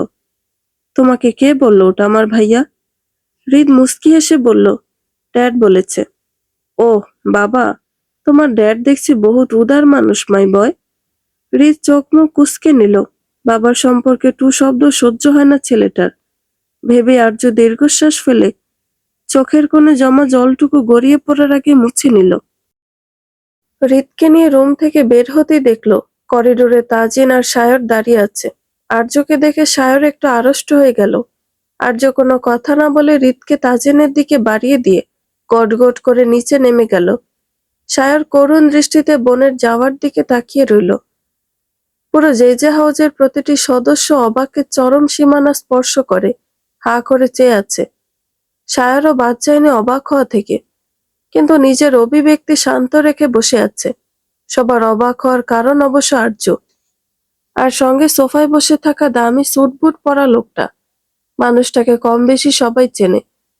মানুষটা জুলিন, national radio and television administration এর ডিরেক্টর জেনারেল, একজন সরকারি উচ্চপদস্থ কর্মকর্তা। মন্ত্রীর সঙ্গে তুলনা করলেও ভুল হবে না, যার আন্ডারে চায়নার সকল মিডিয়া কাজ করে। আর্যর অবস্থান দেখে অবশ্য বুঝেছিল সবাই যে ও এই 5 বছরে বড় কিছু অর্জন করেছে, কিন্তু বড়টা যে এতটা বড় হবে এটা সবার ধারণার বাইরে ছিল। আর্য আর জুলিন চাইনিজে কথা বলছে বিধায় জেজে হাউজের সবাই তাদের কথোপকথনের কিছুই বুঝতে পারছে না, কিন্তু এতটুকু বেশ বুঝতে পারছে লোকটা আর্যর বাংলাদেশে আসায় বড্ড অখুশি হয়েছেন। আর্য চারপাশে যে বিস্মিত দৃষ্টি বিদ্ধ করে রেখেছে সবাই, কিন্তু ওর সেদিকে কোনো ভ্রুক্ষেপ নেই। বেশ স্বাভাবিকভাবে কথা বলছে সামনের মানুষটার সাথে। সায়র বোনের সাফল্য দেখে ভীষণ খুশি। ভাবতেই পারছে না এই সেই দিল যার কিশোরী বয়সে জীবনের কোনো গোল ছিল না। বারবার সায়রের গলা ধরে গাল ফুলিয়ে বলতো, ভাইয়া আমি পড়বো না, পড়া অনেক বোরিং লাগে। আমার তোমার মতো বড় হওয়ারও ইচ্ছে নেই, আমি তো বউ হব। সায়র তখন বোনের মাথায় হাত বুলিয়ে দিয়ে বলতো, পরের ওপর নির্ভরশীল হওয়া মোটেও ভালো চিন্তা না দিল। কানে থাকা ব্লুটুথে কারো কণ্ঠ ভেসে আসতেই সায়রের ভাবনায় ছেদ পড়ল। কানে হাত দিয়ে আচ্ছা বলতে বলতে নিরালা স্থানের খোঁজে ছুট লাগালো। আজ ওর বড় এক মিটিং ছিল, কিন্তু পোস্টপন্ড করতে হচ্ছে। নিজের একার কোম্পানি দাঁড় করানোর প্রথম ধাপে পা দিয়েছে সায়র। ভেবেছিল কুয়াকাটা গিয়ে একদিনে ডিল ফাইনাল করে একাই ফিরে এসে নিজের কোম্পানির ডিলটা দেখবে, কিন্তু যাকে খুঁজতে এত আয়োজন সেই যে সামনে চলে আসবে এটা ওর কল্পনাতীত ছিল। সায়র ফোন রেখে আবারও হল রুমে যাওয়ার জন্য উদ্যত হতেই হাতে টান পড়ল। ভ্রু কুঁচকে ঘাড় ঘুরাতেই মেজাজ বিগড়ে গেল। এক ঝটকায় হাত ছাড়িয়ে নিয়ে আবারও পা বাড়ালো সামনের দিকে। আমার চরিত্র খারাপ ছিল না, আমি এক তুমিকে ছাড়া কখনো কোনো ছেলের দিকে তাকাই পর্যন্ত নি। তুমি এটা ভালো করেই জানো সায়র, কিন্তু 5 বছর ধরে তোমার অবজ্ঞা সহ্য করতে না পেরে আমি এমন ভুল করে ফেলেছি। বিশ্বাস করো সায়র। নীলিমার কান্না জড়িত কণ্ঠে সায়র ঘাড় ঘুরিয়ে আবারও পিছনে তাকায়। মুহূর্তে ক্রোধে ফেটে পড়ল। জোরে জোরে নিঃশ্বাস টেনে দাঁতে দাঁত পিষে চাপা গলায় বলল, আর ইউ সাইকো? তোমার মাথায় সমস্যা? তুমি আমার বিশ্বাসের খুন করেছো, তারপরও কোন মুখে এসব বলছো? তোমার চরিত্রের কোনো উপমা নেই, তুমি একটা প্রতারক। নীলিমা পাগলের মতো চিৎকার করে বলল, হ্যাঁ, আমি পাগল হয়ে গেছি তোমার জন্য। তোমার দোষ সব, তোমার দোষ। তাহলে আমার বোনকে কেন ফাঁসালে? ওর কি দোষ ছিল নীলিমা? ওর সঙ্গে তো তোমার কোনো শত্রুতা ছিল না। নীলিমা সায়রের চোখের গভীরে দৃষ্টি নিক্ষেপ করে অনুভূতি খুঁজতে চেয়েও ব্যর্থ হলো। যে ছেলেটার চোখে একসময় ভালোবাসার গভীরতা খুঁজে পেত নীলিমা, আজ সেই ছেলেটার চোখে শুধুই ঘৃণা, যেন এই ঘৃণার কোনো শেষ সীমানা নেই। নীলিমা আহত কণ্ঠে অস্ফুট স্বরে বলল, ওরই তো দোষ, সব দোষ ওর। আমি যখনই তোমাকে চাইতাম, ও তোমাকে আমার কাছ থেকে ছিনিয়ে নিত। আমার সহ্য হতো না ওকে। তুমি বোন বোন করে পাগল ছিলে, কোনো প্রাইভেসি, একান্ত সময় বলতে কিছু ছিল না। রাগ হতো, ভীষণ রাগ হতো আমার, কিন্তু মানিয়ে নিয়েছিলাম, কারণ তুমি চাইতে আমি যেন তোমার বোনকে নিজের বোনের মতোই ভালোবাসি। কিন্তু যেদিন জানলাম আর্য আমাকে তোমার বউ হিসেবে পছন্দ করে না, ও তোমার আর ফারার বিয়ে দিতে চায়, সেদিন আমার মাথায় রক্ত উঠে গেছিল। মনে হচ্ছিল আমাদের আলাদা করে দিবে। আমি তোমাকে পাবো না, ও তোমাকে আমার কাছ থেকে ছিনিয়ে নিবে। আর আর সেই ভয়ে আমি নিজেকে সাহায্য করে ওকে তোমার চোখে খারাপ করে দিই। সায়র অগ্নি দৃষ্টি নিক্ষেপ করে শান্ত গলায় বলল, এসব করে পেলে আমাকে? সায়রের কথায় কান্নায় ভেঙে পড়ল নীলিমা। কাঁদতে কাঁদতে মাটিতে লুটিয়ে পড়ল। সায়র নীলিমার দিকে অবজ্ঞাপূর্ণ দৃষ্টি নিক্ষেপ করে বলল, স্মৃতি হয়ে থাকো, সাথী হওয়ার যোগ্যতা তোমার নেই, তুমি প্রতারক। বলে সায়র যেতে উদ্যত হয়। পিছনে থেকে নীলিমা আবারও ভাঙা গলায় বলল, আমার বাবাকে তুমি কথা দিয়েছিলে আমাকে আগলে রাখবে, এই জন্য এখনো বেঁচে আছো। এটাকে বেঁচে থাকা বলে বুঝি? তুমি তো আমার চাকরিটাও ছিনিয়ে নিয়েছো। একজন ডাক্তার, যে কিনা নিজের স্বার্থের জন্য রোগীকে ব্যবহার করে, সে ডাক্তার হওয়ার যোগ্যতা রাখে না। তোমার মতো ডাক্তার সমাজের মানুষের জন্য ক্ষতিকর নীলিমা। আমি জেনে বুঝে এমন ক্ষতিকর মানুষকে নিজের মন মর্জি মতো চালিয়ে যেতে দিতে পারি না। অন্য কোনো চাকরি খুঁজে নিও, ফিরে যে যোগ্যতা থাকলে পেয়ে যাবে। মানুষ বাঁচতে চাইলে অনেকভাবে বাঁচতে পারে। শায়রের এই শেষ কথাটি যেন তপ্ত সীসার মতো নীলিমার কানে বিঁধল। নীলিমা নিথর হয়ে চেয়ে রইল শায়রের চলে যাওয়ার দিকে। যে শায়র একসময় তাকে আগলে রাখার প্রতিশ্রুতি দিয়েছিল, আজ সেই শায়রই তাকে বাঁচিয়ে রাখার দায়ভার কেবল মৃত মানুষের কাছে দেওয়া কথার খাতিরে পালন করছে। নীলিমার মনে হলো, শায়রের এই শীতল অবজ্ঞার চেয়ে মৃত্যু হয়তো অনেক ভালো ছিল। নীলিমা আজ নিঃস্ব, না পেল ভালোবাসা, না পেল আশ্রয়। একটা চাকরি ছিল, সেটাও চলে গেছে। শায়র হলরুমে প্রবেশ করতেই দেখল জু লিন উঠে আর্যর কাছে বিদায় নিচ্ছে। ততক্ষণে সেখানে হাজির হয়েছে তাজিন, কোলে ছোট্ট হৃদ, আষ্টে পৃষ্ঠে জড়িয়ে বাবার গলা জড়িয়ে ধরে আছে ছোট্ট প্রাণটা। তাজিনকে দেখতে জুলিন মুস্কি হেসে চীনা ভাষায় বললেন, বাহ, কেটে বিয়ে করে পুরোই বদলে গেছো দেখছি। তাজিন ঠোঁট কামড়ে হাসল, বিয়ে করে তা আপনিও বদলেছেন স্যার। তুমি চায়নার একজন গর্ব, স্পোর্টসের জগতের এক জ্বলন্ত তারা, কিন্তু দ্য গ্রেট কেটি যে নিজেরই প্রতিদ্বন্দ্বীকে এভাবে বিয়ে করে বসবে, এটা আমি ভাবতেও পারিনি। এখন তোমাদের দুই স্টুডিওর সেই চির প্রতিদ্বন্দ্বী প্রতিযোগিতা আমি কিভাবে দেখব? তোমরা তো যুদ্ধের ময়দান থেকে সোজা বাসর ঘরে ঢুকে পড়লে।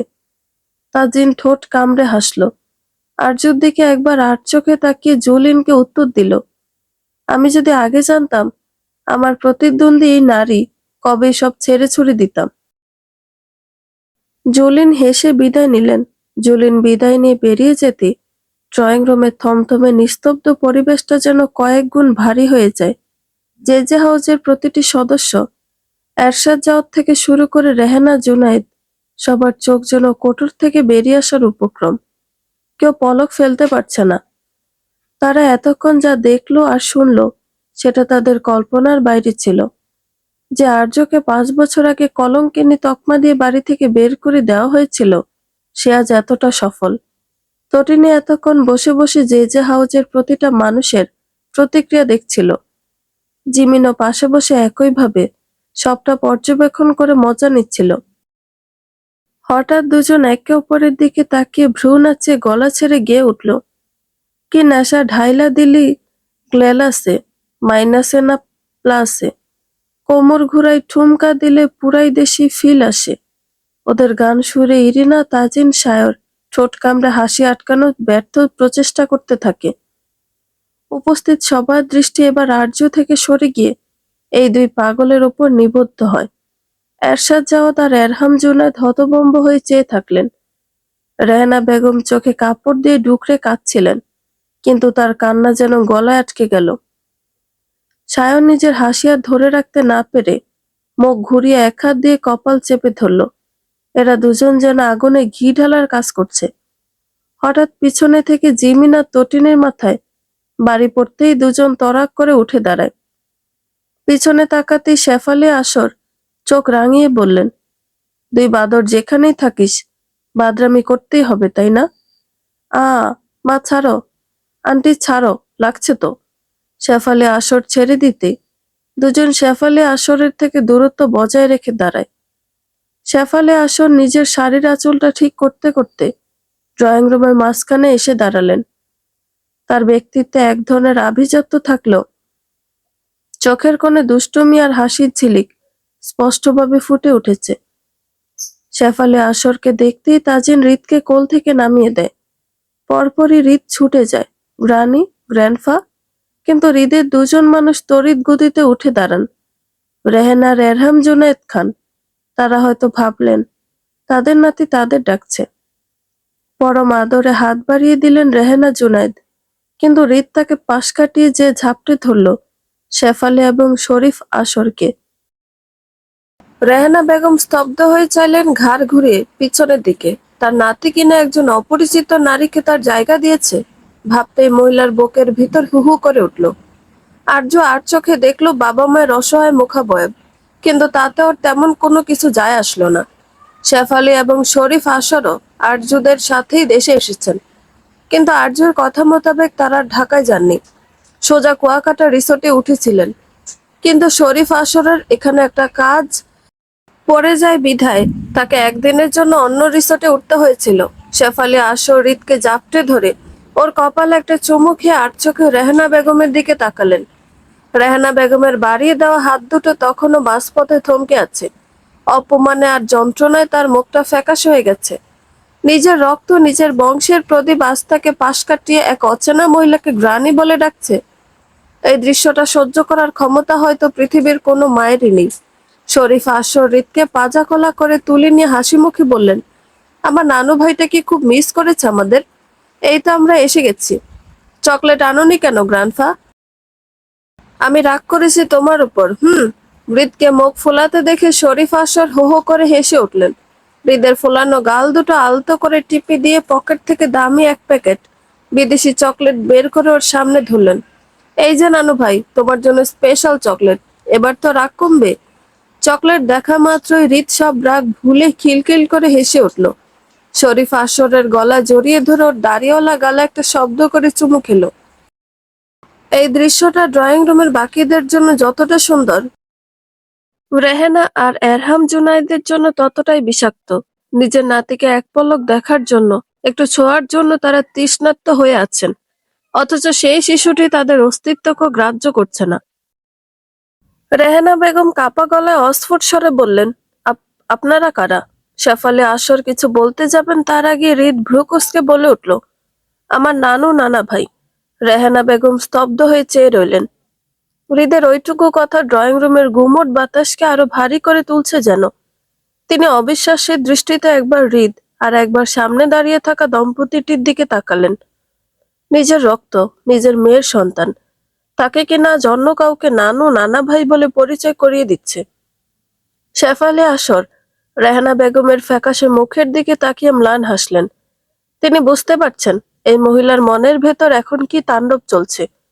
তিনি ধীর স্থির কণ্ঠে বললেন, আপনারা হয়তো আমাদের চিনবেন না, আমরা তটিনীর মা বাবা। শায়র চমকায়, তার মানে আর্যকে এতদিন যে সাহায্য করেছে সে আসলে আর্যর ওই অনলাইন ফ্রেন্ড ছিল। এটাও বুঝি সম্ভব? যেখানে ও নিজে আপন ভাই হয়ে বোনের কথা অবিশ্বাস করেছিল, সেখানে একজন অপরিচিত বন্ধু ওর বোনকে সাহায্য করেছিল। শেফালি আসর রেহেনা বেগমের চোখের ভাষা পড়তে পেরে ধীর পায়ে তার দিকে এগিয়ে এলেন। রেহানা বেগমের সেই থমকে থাকা হাত দুটো আলতো করে নিজের হাতের মুঠোয় নিয়ে শান্ত গলায় বললেন, দেখুন, মন খারাপ করবেন না। হৃদ আসলে... আন্টি প্লিজ, আপনার মেডিসিন নেওয়ার সময় হয়ে গেছে, চলুন। বাড়তি কথা না বলাই শ্রেয়।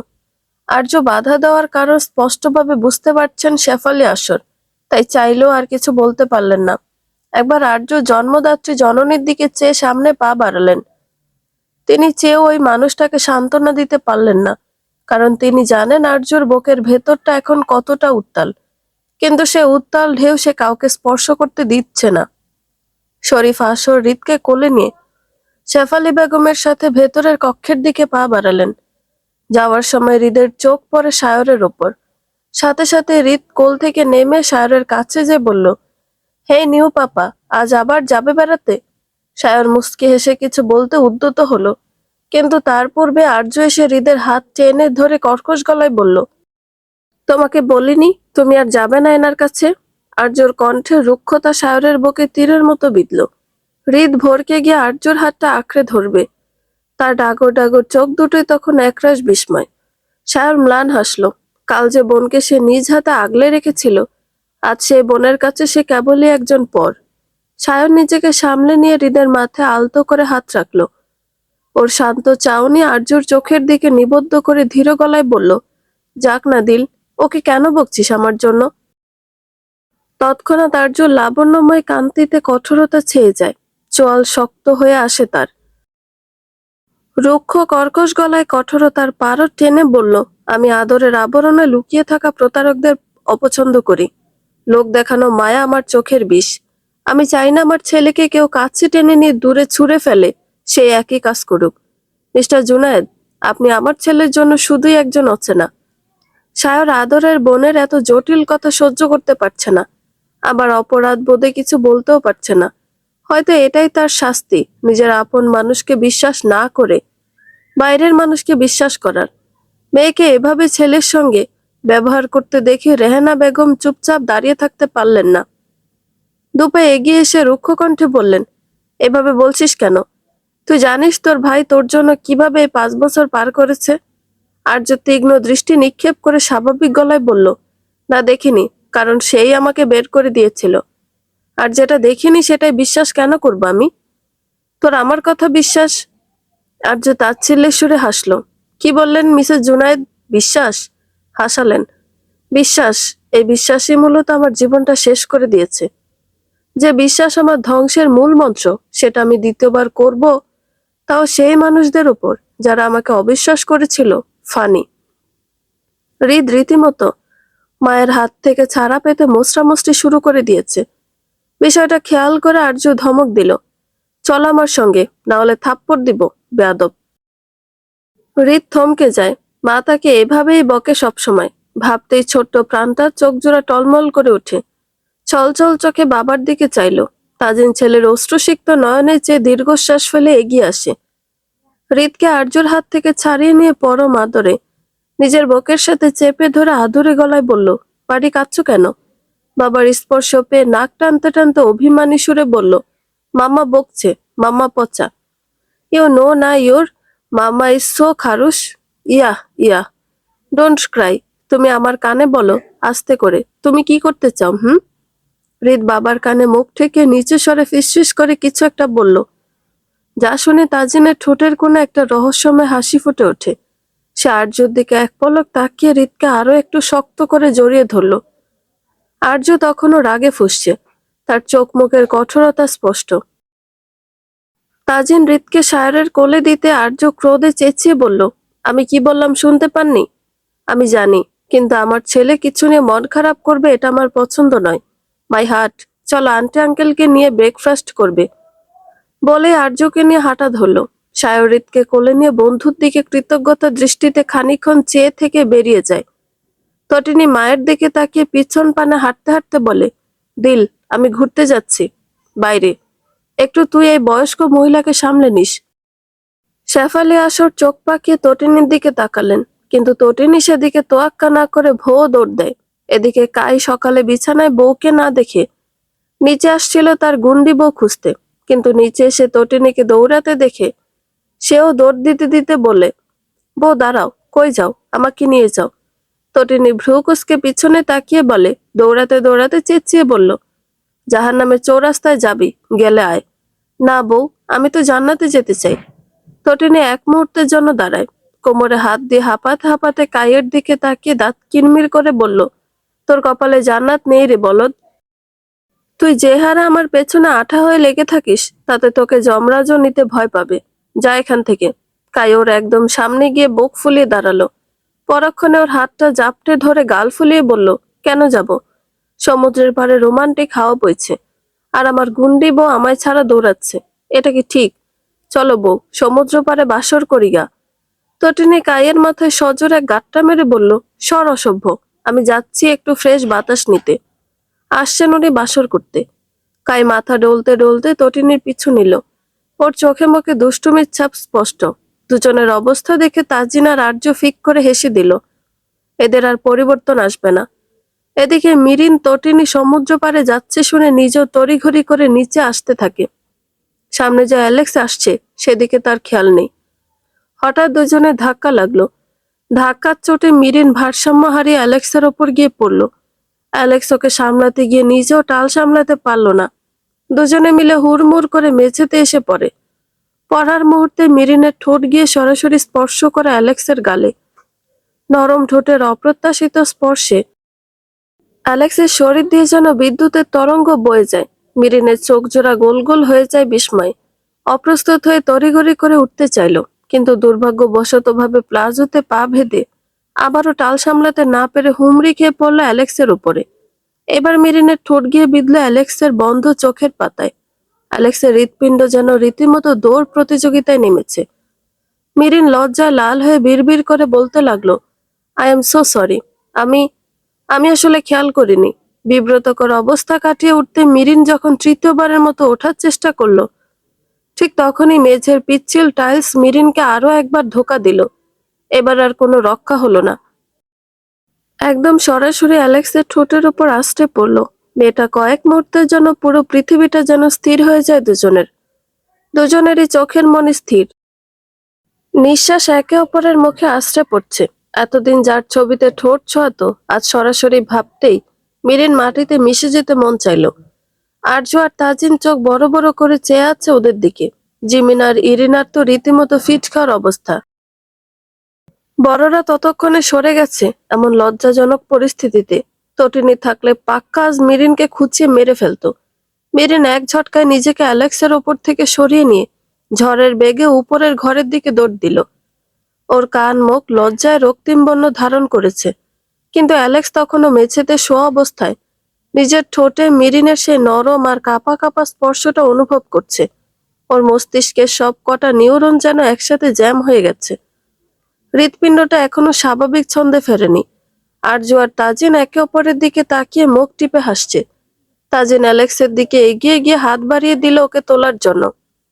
অ্যালেক্স তাজিনের হাত ধরে উঠে দাঁড়ালো ঠিকই, কিন্তু ওর দৃষ্টি তখনও সিঁড়ির দিকে, যে দিক দিয়ে মিরিন অদৃশ্য হয়েছে। তাজিন অ্যালেক্সের কাঁধে চাপড় দিয়ে ফিসফিস করে বলল, কিরে দোস্ত, ল্যান্ডিংটা তো বেশ খাসা হয়েছে, একেবারে ডাইরেক্ট হিট। অ্যালেক্স আমতা আমতা করে বলল, না মানে, ওটা তো অ্যাক্সিডেন্ট ছিল, আমি জাস্ট ওকে সামলাতে চেয়েছিলাম। আর্য একটু বাঁকা হেসে বলল, অ্যাক্সিডেন্ট তো একবার হয় অ্যালেক্স বেব, তিনবার হয় না। মিরিন তো ডাই হার্ট ফ্যান, আজ তো ওর স্বপ্ন সত্যি হলো মনে হচ্ছে। মিরিন আর ইরিনা ততক্ষণে হাসি থামিয়ে ওদের পাশে এসে দাঁড়িয়েছে। জিমিন অ্যালেক্সের গালের সেই জায়গাটা দেখিয়ে গলা ঝেড়ে সুর তুলল, গালে চোখে ঠোঁটে তোর আমি চুমু এঁকেছি দামি। অ্যালেক্স বিরক্ত হয়ে জিমিনের দিকে তাকায়, কিন্তু মনে মনেও নিজেও বেশ ঘাবড়ে গেছে। জিমিন মজা উড়িয়ে যাচ্ছে। অ্যালেক্সের অবস্থা অনেকটা ছেড়ে দে মা, কেঁদে বাচ্চি। অ্যালেক্স কোনো মতে নিজের টি শার্টের কলারটা ঠিক করে গম্ভীর হওয়ার চেষ্টা করলো, কিন্তু লাল হয়ে থাকা কানগুলো যেন অন্য কথা বলছে। থমথমে গলায় বলল, তোরা থামবি? একটা মানুষের বিপদ দেখে হাসাহাসি করছিস? মেয়েটা নিশ্চয়ই অনেক লজ্জা পেয়েছে। আর্য না চাইতেও শব্দ করে হেসে ফেলল। অ্যালেক্সের কাঁধে হাত রেখে বলল, লজ্জা তো ও পেয়েছে, কিন্তু তোর ওই বিপজ্জনক চাহনি দেখে মনে হচ্ছে মেরিনের লজ্জা পাওয়াটা সার্থক। যা গিয়ে মুখ ধুই আয়, নইলে জিমিন তো লিপস্টিক নিয়ে থিসিস লেখা শুরু করবে। অ্যালেক্স আর এক মুহূর্ত দাঁড়ায় না, বড় বড় পা ফেলে নিজের ঘরের দিকে চলে গেল। ওদিকে জিমিন আর ইরিনা হাই ফাইভ দিয়ে হাসিতে লুটিয়ে পড়ল। জিমিন হাসতে হাসতে বলল, গাইস, আমাদের মাঝে মেবি আরেকটা কাপল বাড়বে। জিমিনের কথায় আরজু আর তাজিন তীক্ষ্ণ দৃষ্টি নিক্ষেপ করে জিমিন আর ইরিনার দিকে তাকিয়ে থাকে কিছুক্ষণ। পরপর আরজু আর তাজিন একে অপরের দিকে তাকায়। দুজনের চোখের কোণে এক অদ্ভুত অজানা ধূর্ততা। মুহূর্তেই কোনো সংকেত ছাড়াই দুজন একসঙ্গে হাত তুলতেই ঠাস করে শব্দ হয়। বেচারা জিমিনের মাথায় দুই হাত থেকে একসাথে দুটো গাঁটটা পড়ল। আই, আম্মু রে, মেরে ফেললো রে। জিমিন দুই হাতে মাথা চেপে ধরে কুঁকড়ে গিয়ে জিজ্ঞাসক দৃষ্টিতে চেয়ে থাকে তাজিন আর আরজুর দিকে। ইরিনা এই দৃশ্য দেখে এক হাত দিয়ে মুখ চেপে হাসি আটকানোর চেষ্টা করছে, কিন্তু ওর প্যাট ফেটে যাওয়ার উপক্রম। তাজিন আর আরজু জিমিনের দিকে তাচ্ছিল্যের দৃষ্টিতে তাকিয়ে গটগট করে হাঁটতে শুরু করলো। যাওয়ার সময় দুজনে ঘাড় ঘুরিয়ে বলল, বলদ, তোর দ্বারা জীবনে কিচ্ছু হবে না। জিমিন হতবিহ্বল হয়ে ওখানেই দাঁড়িয়ে দাঁড়িয়ে ভাবতে থাকে সে আবার কি এমন বলদামি করছে। যে হাউজের বসবাসরত মানুষগুলোর মাঝে এই রিসোর্টে এই মুহূর্তে সব থেকে বেশি সুখী আরিবার নিজেকে লাগছে, কারণ আর্যর বিষয়ে তার নাম আসেনি কোনো। সে কোনো না কোনো ভাবে ঢাকায় ফিরে যে হাউজে ঘাঁটি করার ব্যবস্থা করবে। ভাবতে আরিবার মন পুলকিত হয় খুশিতে। ওর সব থেকে বড় স্বস্তি এটাই যে নিজের এখন পর্যন্ত নীলিমার নাম নিল আরিবা ষড়যন্ত্রের কথা একবারও উচ্চারণ করেনি।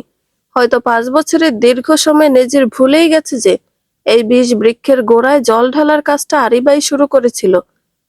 আর্য এখন এতটাই উঁচুতে যে নিচের এই ছোটখাটো পোকাদের দিকেও নজর নেই। আর এটাই আরিবার জন্য সব থেকে বড় সুযোগ। আরিবা নিজের মনেই বিড়বিড় করলো, যাক বাবা, আর্য তো দেখি পুরো ঢন হয়ে ফিরেছে। সায়র আর ওর বাবা মাকে যেভাবে তুলোধনা করছে তাতে তো নীলিমারি 12টা বেজেছে, আমার নাম অন্তত আসেনি। আরিবার নাচতে মন চাইছে, কিন্তু তার ঘর প্রাক্তন শাশুড়ি অর্থাৎ মরিয়ম জাওয়াদ মাথায় হাত দিয়ে বসে আছেন বিধায় সে আপাতত নিজের খুশি প্রকাশ করতে পারছে না। মহিলা স্বামীর ঘরে জায়গা হয়নি, তাই তার ঘরে এসেছে। দুদিন আগেও আরিবা মা হতে পারবে না এই নিয়ে কত কথা শোনালো মহিলা, কিন্তু এখন দেখো, ভাবতে মুখ বেঁকে যায় আরিবার। আরিবা নিজের ভাবনার জগতে এতটাই বিভোর যে ঘরের গুমোট পরিবেশটা তার গায়েই লাগছে না। আর চোখে একবার সোফার কোণে বসে মরিয়ম জাওয়াদের দিকে তাকালো। মহিলার মুখটা শুকিয়ে আমসি হয়ে গেছে, যেন আকাশ ভেঙে মাথায় পড়েছে। অথচ এই মহিলাই 2 দিন আগে তাকে বাছা বলে খোঁটা দিতে ছাড়েননি। আরিবার মনে মনে পৈশাচিক আনন্দ হচ্ছে। আরিবা আপন মনে ভাবলো, কি হলো মা জননী, এখন তো নিজের ছেলের ঘর থেকেও বিতাড়িত, এখন আমার ঘরে ঠাঁই নিতে হলো তো। সময়টা বড্ড অদ্ভুত। মরিয়ম জাওয়াদ আক্রোশে চেঁচিয়ে উঠলেন, ওই তাজিন বেঁচে আছে কি করে এখনো? ওই ফকিন্নির ছেলের সাহস কি করে হয় আমার সংসার ভাঙার? ছোটতে বোনের মতো ওকেও মেরে ফেলতে হতো। আহ! ক্রোধে নিজের চুল চেপে ধরলেন মরিয়ম জাওয়াদ। আরিবা বিরক্ত হয়ে নিজের ফোন বের করে মরিয়ম জাওয়াদের সামনে তুলে ধরে রুক্ষ গলায় বলল, কাকে ফকিন্নি বলছেন মা? আপনার সৎ ছেলে কোনো ফকিন্নি নয়। কারহান তাজিন ওরফে কেটি এশিয়ার একজন বিখ্যাত প্রো গেমার। শুধু স্পোর্টসে ওর রাজত্ব নেই, আছে কয়েক হাজার কোটি টাকার স্টুডিও যার এনিমি প্রতিবার পুরো বিশ্বে সাড়া ফেলে। তার থেকে বড় কথা, কারহান তাজিন শিন এম্পায়ারের একমাত্র উত্তরাধিকারী। আর বর্তমানে তাকে নিয়ে সব থেকে প্রচলিত খবর হচ্ছে এনিমে জোন, যার পিছনে কেটি ইনভেস্ট করতে চলেছে কমপক্ষে 50,000 কোটি টাকা, তাও আবার ওই হৃদের জন্য, যে কিনা ওর নিজের সন্তানও না, নিজের ছেলে সব জানার পরও। মরিয়ম জাওয়াদের চোখ অবিশ্বাসে আর টাকার লোভে চকচক করে ওঠে। তিনি ধীর পায়ে উঠে দাঁড়ালেন। আরিবার হাত থেকে ফোনটা এক প্রকার ছিনিয়ে নিয়ে স্ক্রিনের দিকে তাকিয়ে রইলেন। কারহান তাজিন আর শিন এম্পায়ারের সে আভিজাত্য দেখে তার শুকনো ঠোঁট দুটো জিভ দিয়ে চেটে নিলেন। বিড়বিড় করে বললেন, কিন্তু কিভাবে? ওর বাপ তো ফকিন্নি ছিল। আরিবা বিরক্ত হয়ে বলল, চীনের শিন এম্পায়ার ধনী পরিবারের মাঝে একটা, এটা তো সবাই জানে। হ্যাঁ জানি, কিন্তু আমাকে বিয়ের করে মুসলিম হওয়ার দোষে জিনের দাদু জিনের বাবাকে ত্যায্য পুত্র করে দিয়েছিলেন। আমি শুনেছি যেদিন আপনি কেটির বাবাকে তালাক দিয়ে নেজিরের বাবার সাথে চলে এসেছিলেন, সেদিন মূলত তাজিনের বাবা আপনাকে তার বাবা মেনে নিয়েছে এটা বলতে এসেছিল। মরিয়ম জাওয়াদের মুখের ওপর যেন 1000 ওয়াটের বাতি জ্বলে উঠল, কিন্তু সে আলোতে কোনো মমতা নেই, আছে কেবল আদিম এক লোভের আভা। নিজের ভুল বুঝতে পেরে নিজের কপাল চাপড়াতে ইচ্ছে করছে তার। যাকে তিনি ফকিন্নি ভেবে ড্রেনে ছুঁড়ে ফেলে এসেছিলেন, সেই ছেলে আজ আস্ত এক সাম্রাজ্যের আধিপতি। মরিয়ম জাওয়াতের শ্বাস প্রশ্বাস ভারী হয়ে আসছে, তার চোখের মণিগুলো স্থির হয়ে আছে ফোনের স্ক্রিনে ফুটন্ত তাজিনের ছবির উপর। যে ছেলেকে তিনি আপদ মনে করে বিদায় করেছিলেন, আজ সেই ছেলেই কুবেরের ধন আগলে বসে আছে। তার আগের পক্ষের স্বামী ধনী হওয়ার খবরটা যেন তপ্ত সীসার মতো কানে বাজছে। লোভী মানুষের ধর্মই এমন, সম্পত্তি দেখলে তারা সম্পর্কের ব্যবধান ভুলে যায়। তিনি হঠাৎ ফিসফিস করে বলে উঠলেন, তার মানে তাজিন সব রিতকে দিতে চায়? আরিবা ভাবুক হয়ে বলল, হুম হুম, আমি বুঝে গেছি আমাকে কি করতে হবে। আরিবা মরিয়মের চোখের এই ভুল বদল দেখে মনে মনে শিউরে উঠল, আবার মজাও পেল। কি করবেন? মরিয়ম জাওয়াত দাঁতে দাঁত চেপে বললেন, ভুল করেছি আরিবা, বড় ভুল করেছি। ওই ফকিন্নির ঘরে যে জহুরত ছিল তা কে জানতো, কিন্তু এখন তো আর ফিরে যাওয়ার পথ নেই। তবে একটা পথ আছে। পথ মানে? নেজিরকে দিয়ে রিতকে ফিরিয়ে আনতে হবে, যতই হোক। হৃদের আসল বাবা তো আমার ছেলে নেজিরই। জিন আমাকে কখনো মাফ করবে না, আর আমি মাফ চাইও না। আমি খুব ভালো করে জানি কাঁটা দিয়ে কাঁটা তোলা। আরিবা ভ্রু কুঁচকে মরিয়ম জাওয়াতের দিকে তাকালো। মহিলার ধূর্ততা দেখে নিজেও কিছুটা অবাক। ধীর গলায় প্রশ্ন করলো, কাঁটা দিয়ে কাঁটা তোলা মানে? আপনি কি করতে চাইছেন নেজিরকে দিয়ে? মরিয়ম জাওয়াত তাচ্ছিলের হাসি দিয়ে সোফা থেকে উঠে জানালার দিকে এগিয়ে গিয়ে বাইরের উত্তাল সমুদ্রের দিকে তাকিয়ে বললেন, আইনের লড়াই বলে একটা কথা আছে। হৃদ কার রক্ত? নেজিরের। জিন যতই ওকে নিজের করে নিতে চাক, জন্মদাতা পিতার অধিকার কি আইন অস্বীকার করতে পারবে? আমরা যদি প্রমাণ করতে পারি যে আর্য জোর করে নেজিরের সন্তানকে নিজের কাছে রেখেছে এবং তার পিতৃত্ব অস্বীকার করছে, তবে ওই 50,000 কোটি টাকার ভাগ পেতে আমাদের দেরি হবে না। আমাদের মানে? আমি জানি তুমি নেজিরকে পছন্দ করো। তোমাদের বিয়েতে তোমাকে আমি বেশ খুশি দেখেছিলাম। নেজিরের প্রতি তোমার দুর্বলতা আছে তালাকের পরও। তুমি যদি আমার সঙ্গ দাও, আমি আবারও তোমাকে আমার বৌমা বানাবো, আর নেজিরকে আবারও তোমার করে দিব। কিন্তু নেজির তো আর্যকে ভালোবাসে। এই 5 বছরে আমি ওর পাগলামি দেখেছি। মরিয়ম জাওয়াত একটা কুটিল হাসি হাসলেন। জানালার কাছে নিজের প্রতিচ্ছবি দেখতে থাকেন, যেন নিজের চক্রান্তে নিজেই মুগ্ধ। তিনি ধীর পায়ে আরিবার দিকে এগিয়ে এসে ওর চিবুকটা আলতো করে ছুঁয়ে দিলেন। আরে না, ওটাই তো হবে আমার আসল অস্ত্র। নেজির আর্যকে ভালোবাসে? ভালো তো। ওই পাগলটাকে আমি আর্যকে ফিরিয়ে দেওয়ার স্বপ্ন দেখাবো। ওকে বোঝাবো যে যদি ও আইনিভাবে রিতকে নিজের জিম্মায় নিতে পারে, তবে আর্য সন্তানকে বাঁচাতে বাধ্য হয়ে ওর কাছে ফিরে আসবে। সন্তান যার কাছে, আর্যও তার কাছে। এই টোপ গিলিয়ে আমি নেজিরকে দিয়ে মামলা করাবো। যা করতে হবে ফারার বিয়ের মাঝেই করতে হবে। আরিবা মনে মনে ভাবল, মহিলা তো আস্ত একটা ডাইনি। নিজের ছেলেকে মিথ্যে আশায় ভাসিয়ে আগুনের মুখে ঠেলে দিচ্ছে, কিন্তু মুখে কিছু বলল না, কারণ ও বেশ ভালো করেই জানে এই খেলায় মরিয়ম জাওয়াত জিতলে আরিবারও লাভ। সকাল গড়িয়ে দুপুর হয়েছে। সকালের মায়াবী স্নিগ্ধতা এখন তপ্ত রোদের চাদরে ঢাকা পড়েছে।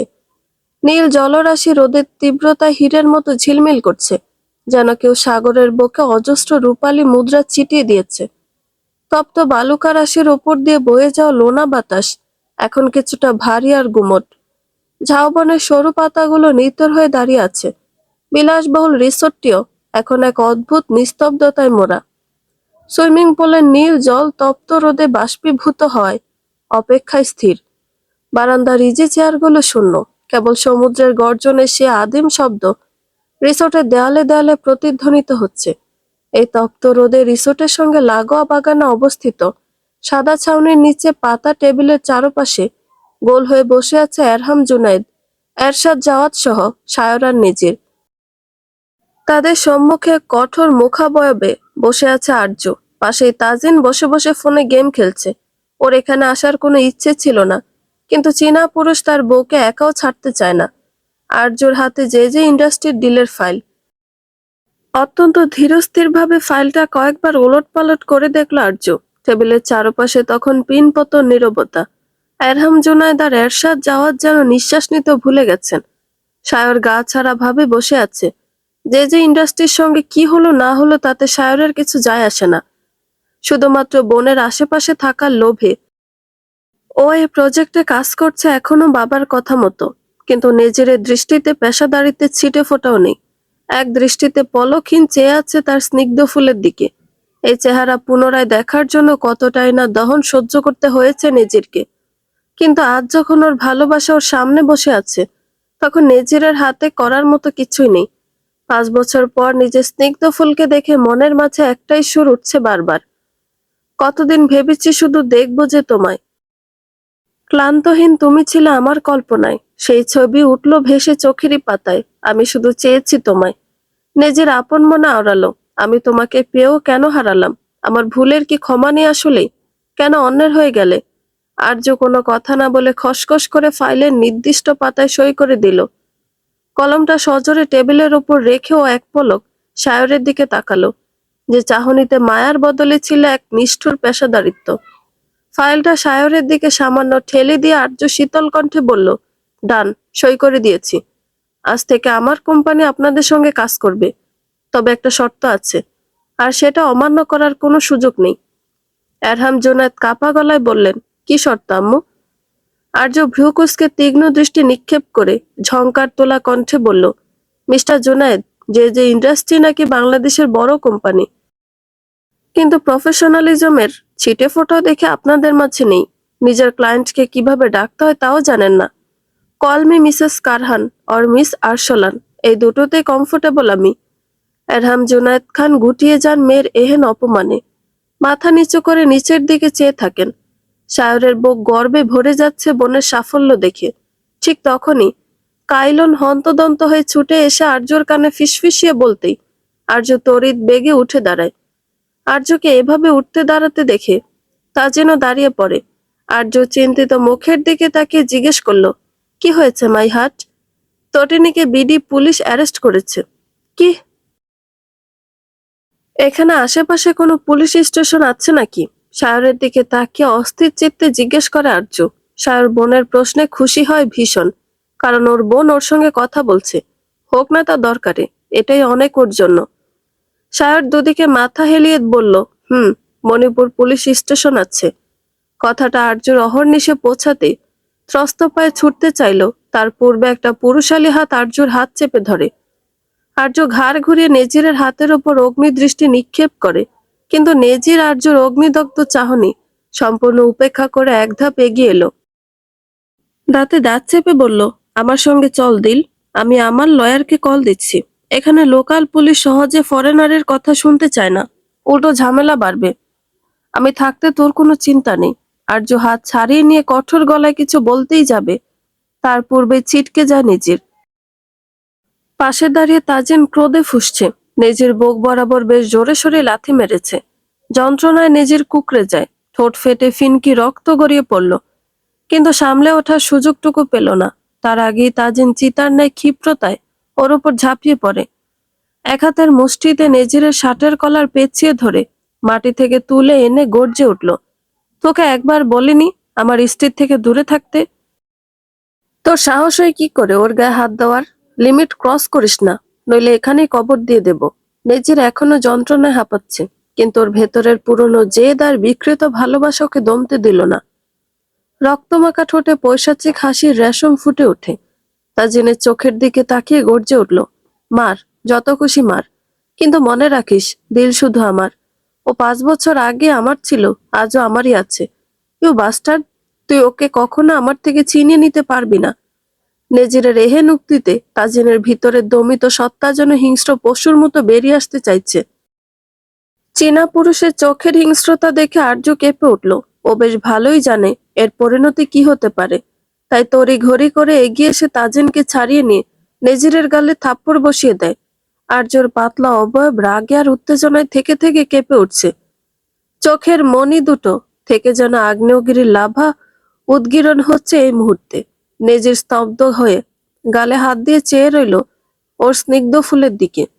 আর্য হিতাহিত জ্ঞান হারিয়ে নিজের শার্টের কলারটা খামচে ধরে তীব্র ঘৃণা ঝরা কণ্ঠে চেঁচিয়ে উঠল, তোর মুখে দিল নামটা শুনলে আমার নিজের অস্তিত্বের ওপর ঘৃণা জাগে।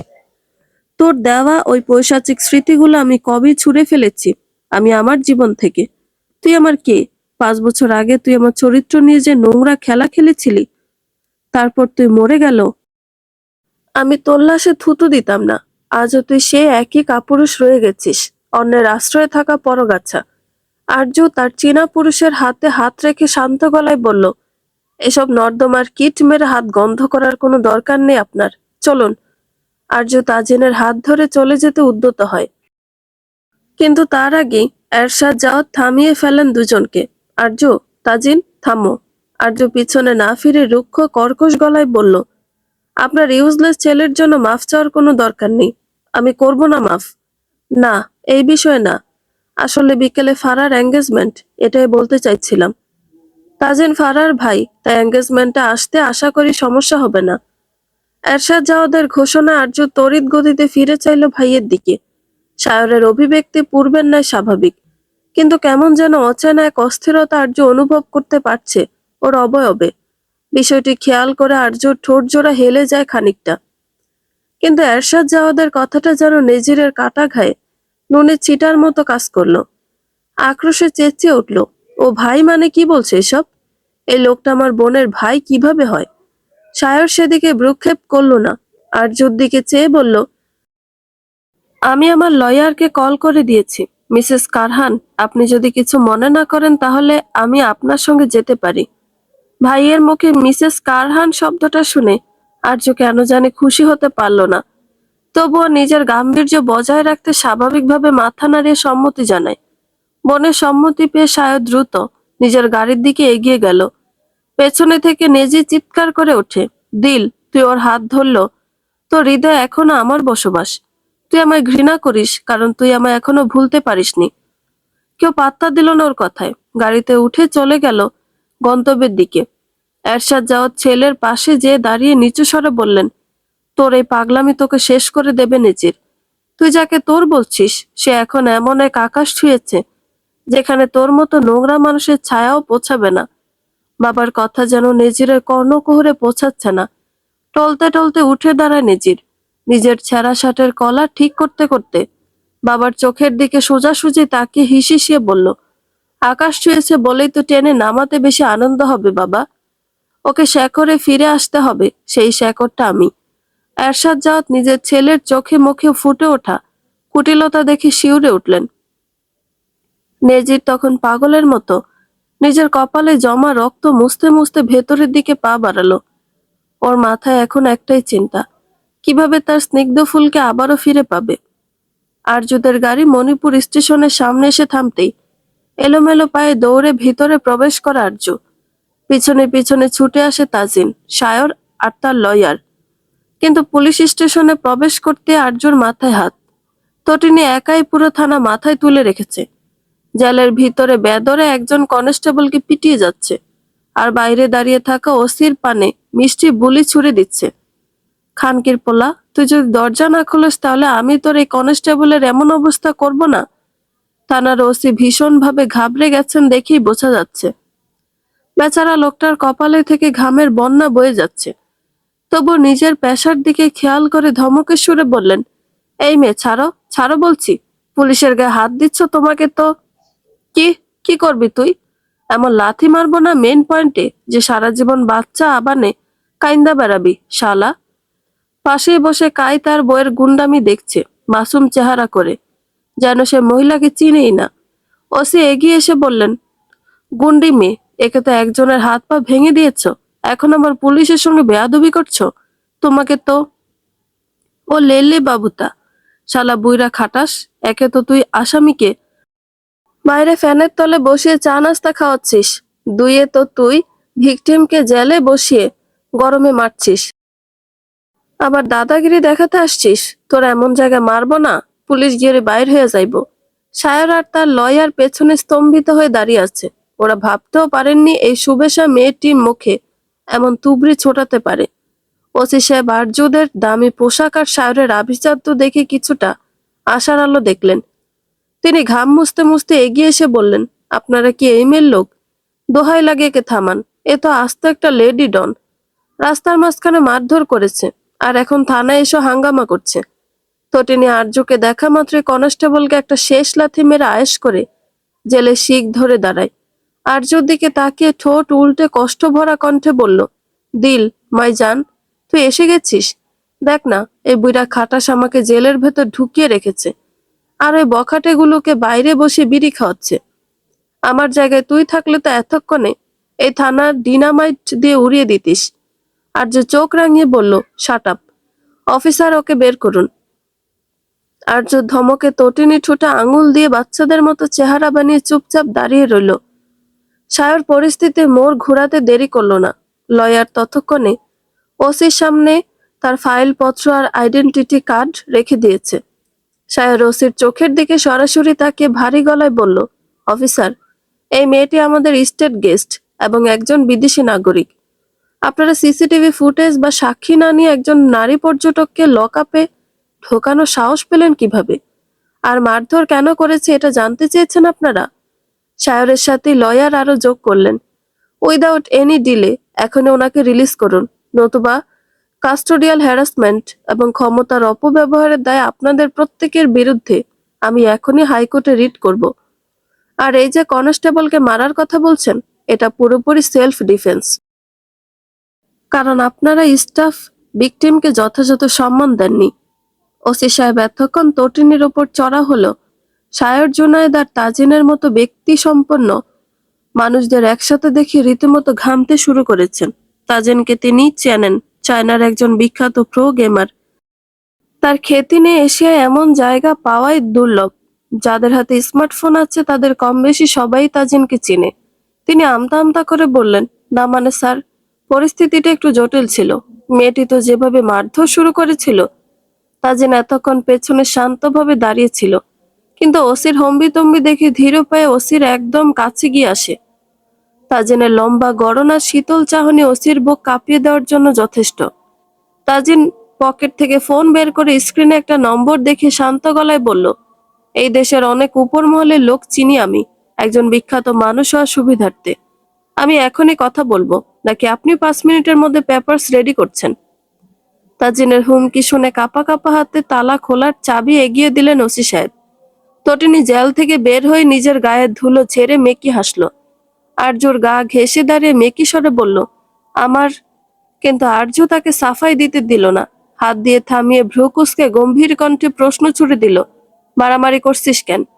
তটিনী ওসির সম্মুখে বসে থাকা বখাটে গড়নের ছেলেটার দিকে অগ্নি দৃষ্টি নিক্ষেপ করে দাঁতে দাঁত পিষে বলল, শালার হরমোনে লাড়া দিছিল, আসছিল হরমোন কমাতে আমাকে দিয়ে। আমি ওকে বললাম কত নিয়ম আছে হরমোন কমানোর, কিন্তু বলদটা বুঝলো না। সে আমার হাতটা ধরলই, তাই তো হাতটা ভেঙে দিছি। কিন্তু পাতা আমি ভাঙি নাই। কেমনে ভাঙছে এখন এই বুইরা আমার নাম দিতাছে। আর্য দীর্ঘশ্বাস ফেললো। ও ভালো করেই জানতো তটিনী না নাড়লে ও কারো ক্ষতি করে না। অতঃপর তটিনী আর কাইকে ছাড়িয়ে ছেলেগুলোর নামে কেস ফাইল করে বেরিয়ে আসে সবাই। বাইরে আসতেই তটিনী কাইয়ের পশ্চাৎ বরাবর লাথি মেরে ঝাঁঝালো কণ্ঠে বলল, শালা, বউকে প্রটেক্ট করতে পারিস না, ছেলেগুলোকে মারতেও পারিস নাই, সর হারামি তুই। আর্য কপালে হাত দিয়ে তটিনীর দিকে অগ্নিদৃষ্টি নিক্ষেপ করে বলল, তটিনী, এনাফ। এই রাস্তার মাঝখানে লোক হাসানো বন্ধ করবি। কাইকে তোর বডিগার্ড নাকি যে ও মারপিট করবে? তোর হাত পা কি শোকেসে রাখার জন্য? তটিনী ঠোঁট উল্টে কাইয়ের দিকে আঙুল তুলে বলল, দিল, তুই ওকে চিনিস না। ও চাইলে ওই তিনটাকে একাই সমুদ্রে নোনা জলে চুবিয়ে মারতে পারত, কিন্তু দাঁড়িয়ে দাঁড়িয়ে ভিকটিম কার্ড খেলছিল। হারামিটা চাচ্ছিল আমি জেলে যাই, আর ও শান্তিতে বসে বসে আরেক মেয়ের সঙ্গে টাঙ্কি মারবে। কাই বেচারা ল্যাংচে ল্যাংচে নিজের পশ্চাৎ দেশ ডলতে ডলতে নিরিবিলি স্বরে বলল, বউ, আমি তো জাস্ট পিস মেনটেন করতে চেয়েছিলাম। আর তাছাড়া তুমি যখন একা সামলাতে পারো তখন আমার এনার্জি নষ্ট করার কি দরকার? তটিনী ঠাস করে চর বসিয়ে দিয়ে গটগট করে যে গাড়িতে উঠে বসলো। তাজিনের হাসতে হাসতে দম বন্ধ হওয়ার জোগাড়। নিজের হাসি নিয়ন্ত্রণে এনে কাইয়ের কাঁধে হাত রেখে বলল, dude, I can feel your pain. কাই দীর্ঘশ্বাস ফেলে অধর বাক্যে তটিনী যাওয়ার পানে চেয়ে আপন মনে আওড়ায়। আমার তনুর গায়ে হাত দিবে, আর খালি হাত ভাঙবে এটা তো সম্ভব না, তাই সব হাড়গুলোই ভেঙে দিয়েছে। লোকগুলোকে তটিনী মারার পর কাই তটিনীর সাথে চলে আসে, কিন্তু খানিকটা পরে কাজের বাহানা দিয়ে আবার লোকগুলোর কাছে যে অন্ধকারে গলির মাঝে নিয়ে কাই লোকগুলোকে এভাবে মেরেছিল। কিন্তু মুখ না দেখার দরুন ছেলেগুলো ভেবে নিয়েছে তটিনী ছিল সেই দ্বিতীয় ব্যক্তি। বিকেলের আকাশটা রক্তিম বর্ণ ধারণ করেছে।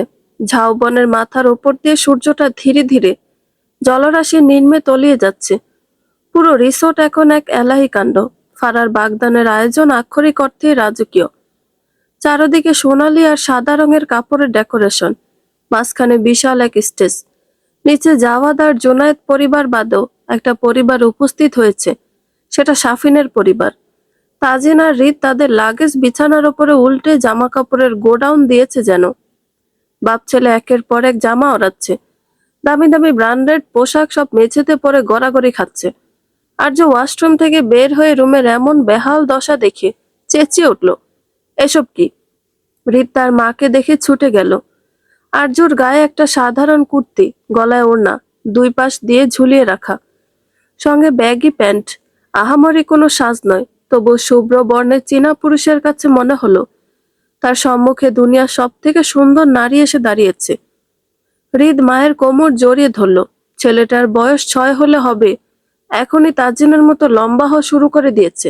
একদম আর্যর কোমর ছুঁই ছুঁই অবস্থা। হৃদ আদুরে গলায় বলল, মাই মাম্মা, জানো কি হয়েছে? আর্য ছেলেকে কোলে তুলে ভ্রু কুঁচকে কৌতূহলী কণ্ঠে জিজ্ঞেস করলো, কি হয়েছে? আজ ওই সাইলেন্ট মিমির বিয়ের আগের বিয়ে। কিন্তু ওই মিমির বিয়ের আগের বিয়েতে পড়ে যাওয়ার মতো কোনো জামাই আমার আর বাড়ির নেই। আর্য দীর্ঘশ্বাস ফেলে এগিয়ে এসে রিতকে বিছানার উপর নামিয়ে দেয়। তাজিন এখনো তার বইয়ের দিকে হা করে চেয়ে আছে। আর্য কয়েক মুহূর্ত চেয়ে থেকে গুম করে তাজিনের পিঠ বরাবর কিল বসিয়ে দিল। আর্যর অকস্মাৎ কাণ্ডে লাফিয়ে উঠল চীনা পুরুষ। বাবাকে এভাবে ভয় পেতে দেখে হৃদ হেসে লুটোপুটি খাচ্ছে। শুভ্রবর্ণে চীনা পুরুষের ললাটে গভীর ভাঁজ পড়ল। চোখ মুখ কুঁচকে বলল, এটা কি হলো? আর্য গা ছাড়া ভাবে লাগেজ গোছাতে গোছাতে বলল, যা হওয়ার তাই হলো। মায়ের হৃদের ড্যাডা, মায়ের হৃদের মাম্মা, আপনি আমাকে মারলেন কেন? জানালা দিয়ে আসা গোদলে রক্তিম আভা চীনা পুরুষের শুভ্র চিবুকে আশ্রে পড়ছে। আর্য বাবা ছেলের জন্য ড্রেস খুঁজতে খুঁজতে আর চোখ একবার তাজিনের দিকে তাকায়। লোকটা রাগলেও দেখতে বড্ড মায়াবী লাগে।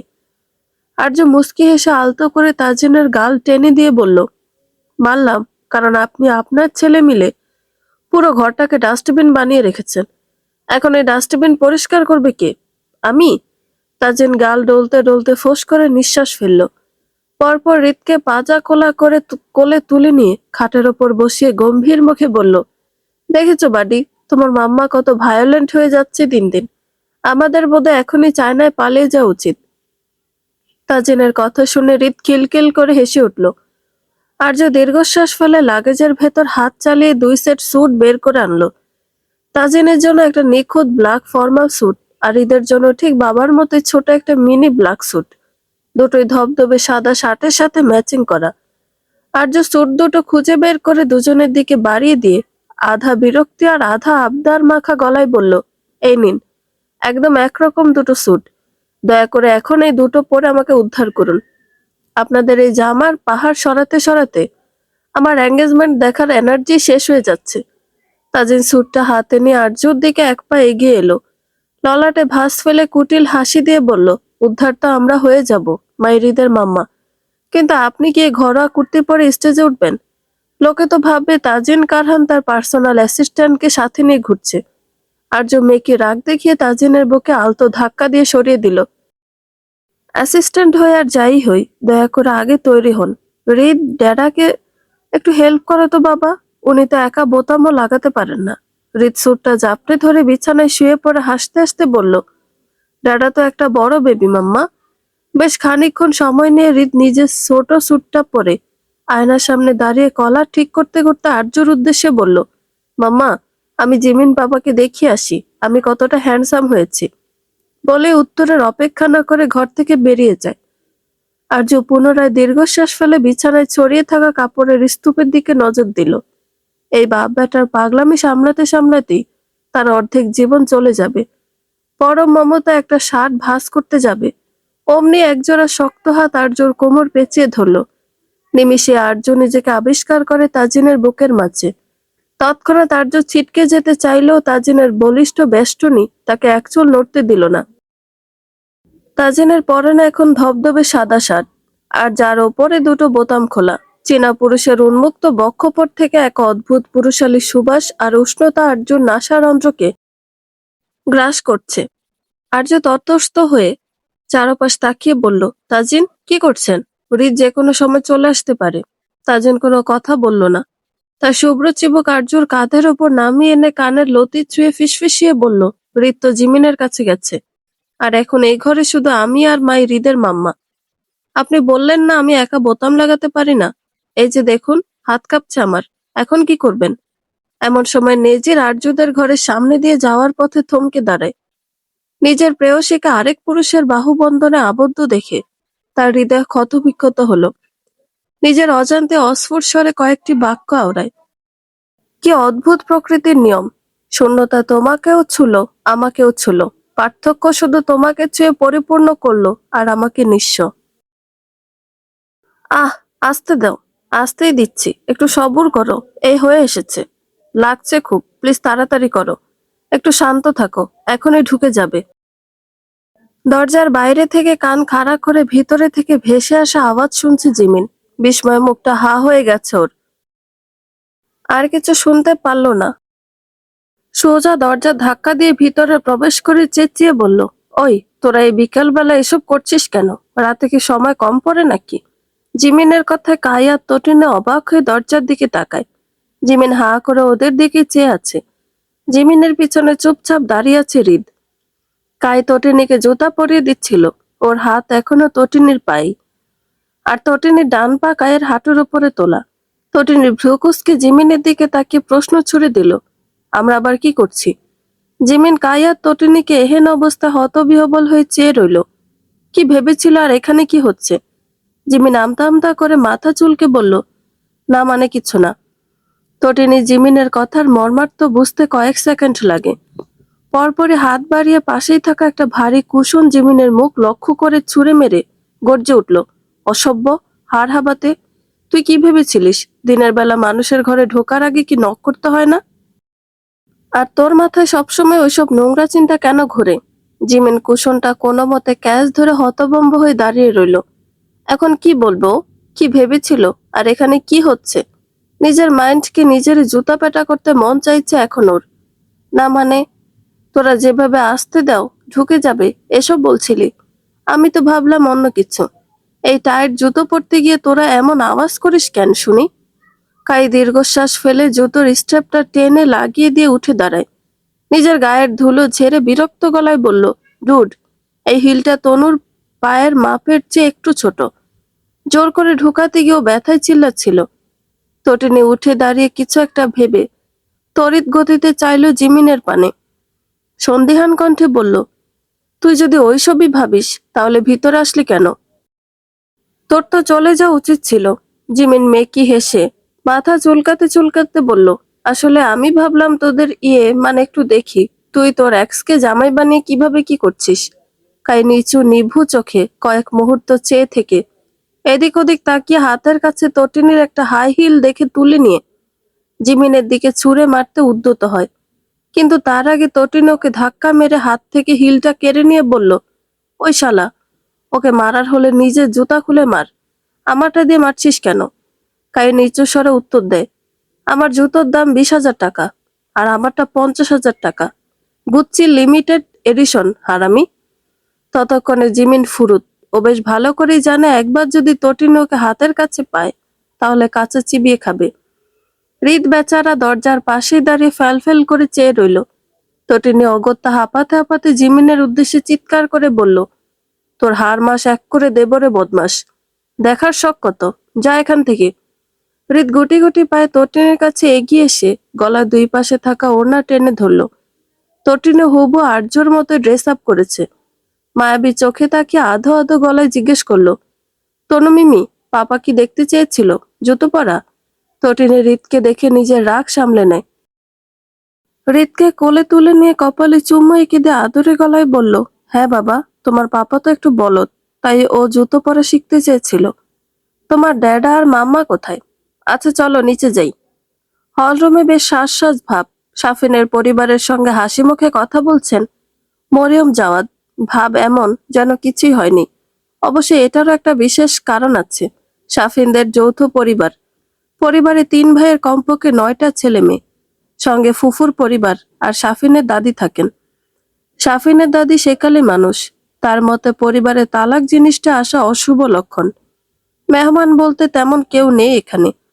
সাফিনের পরিবার যে হাউজের মানুষ আর আরজুরা।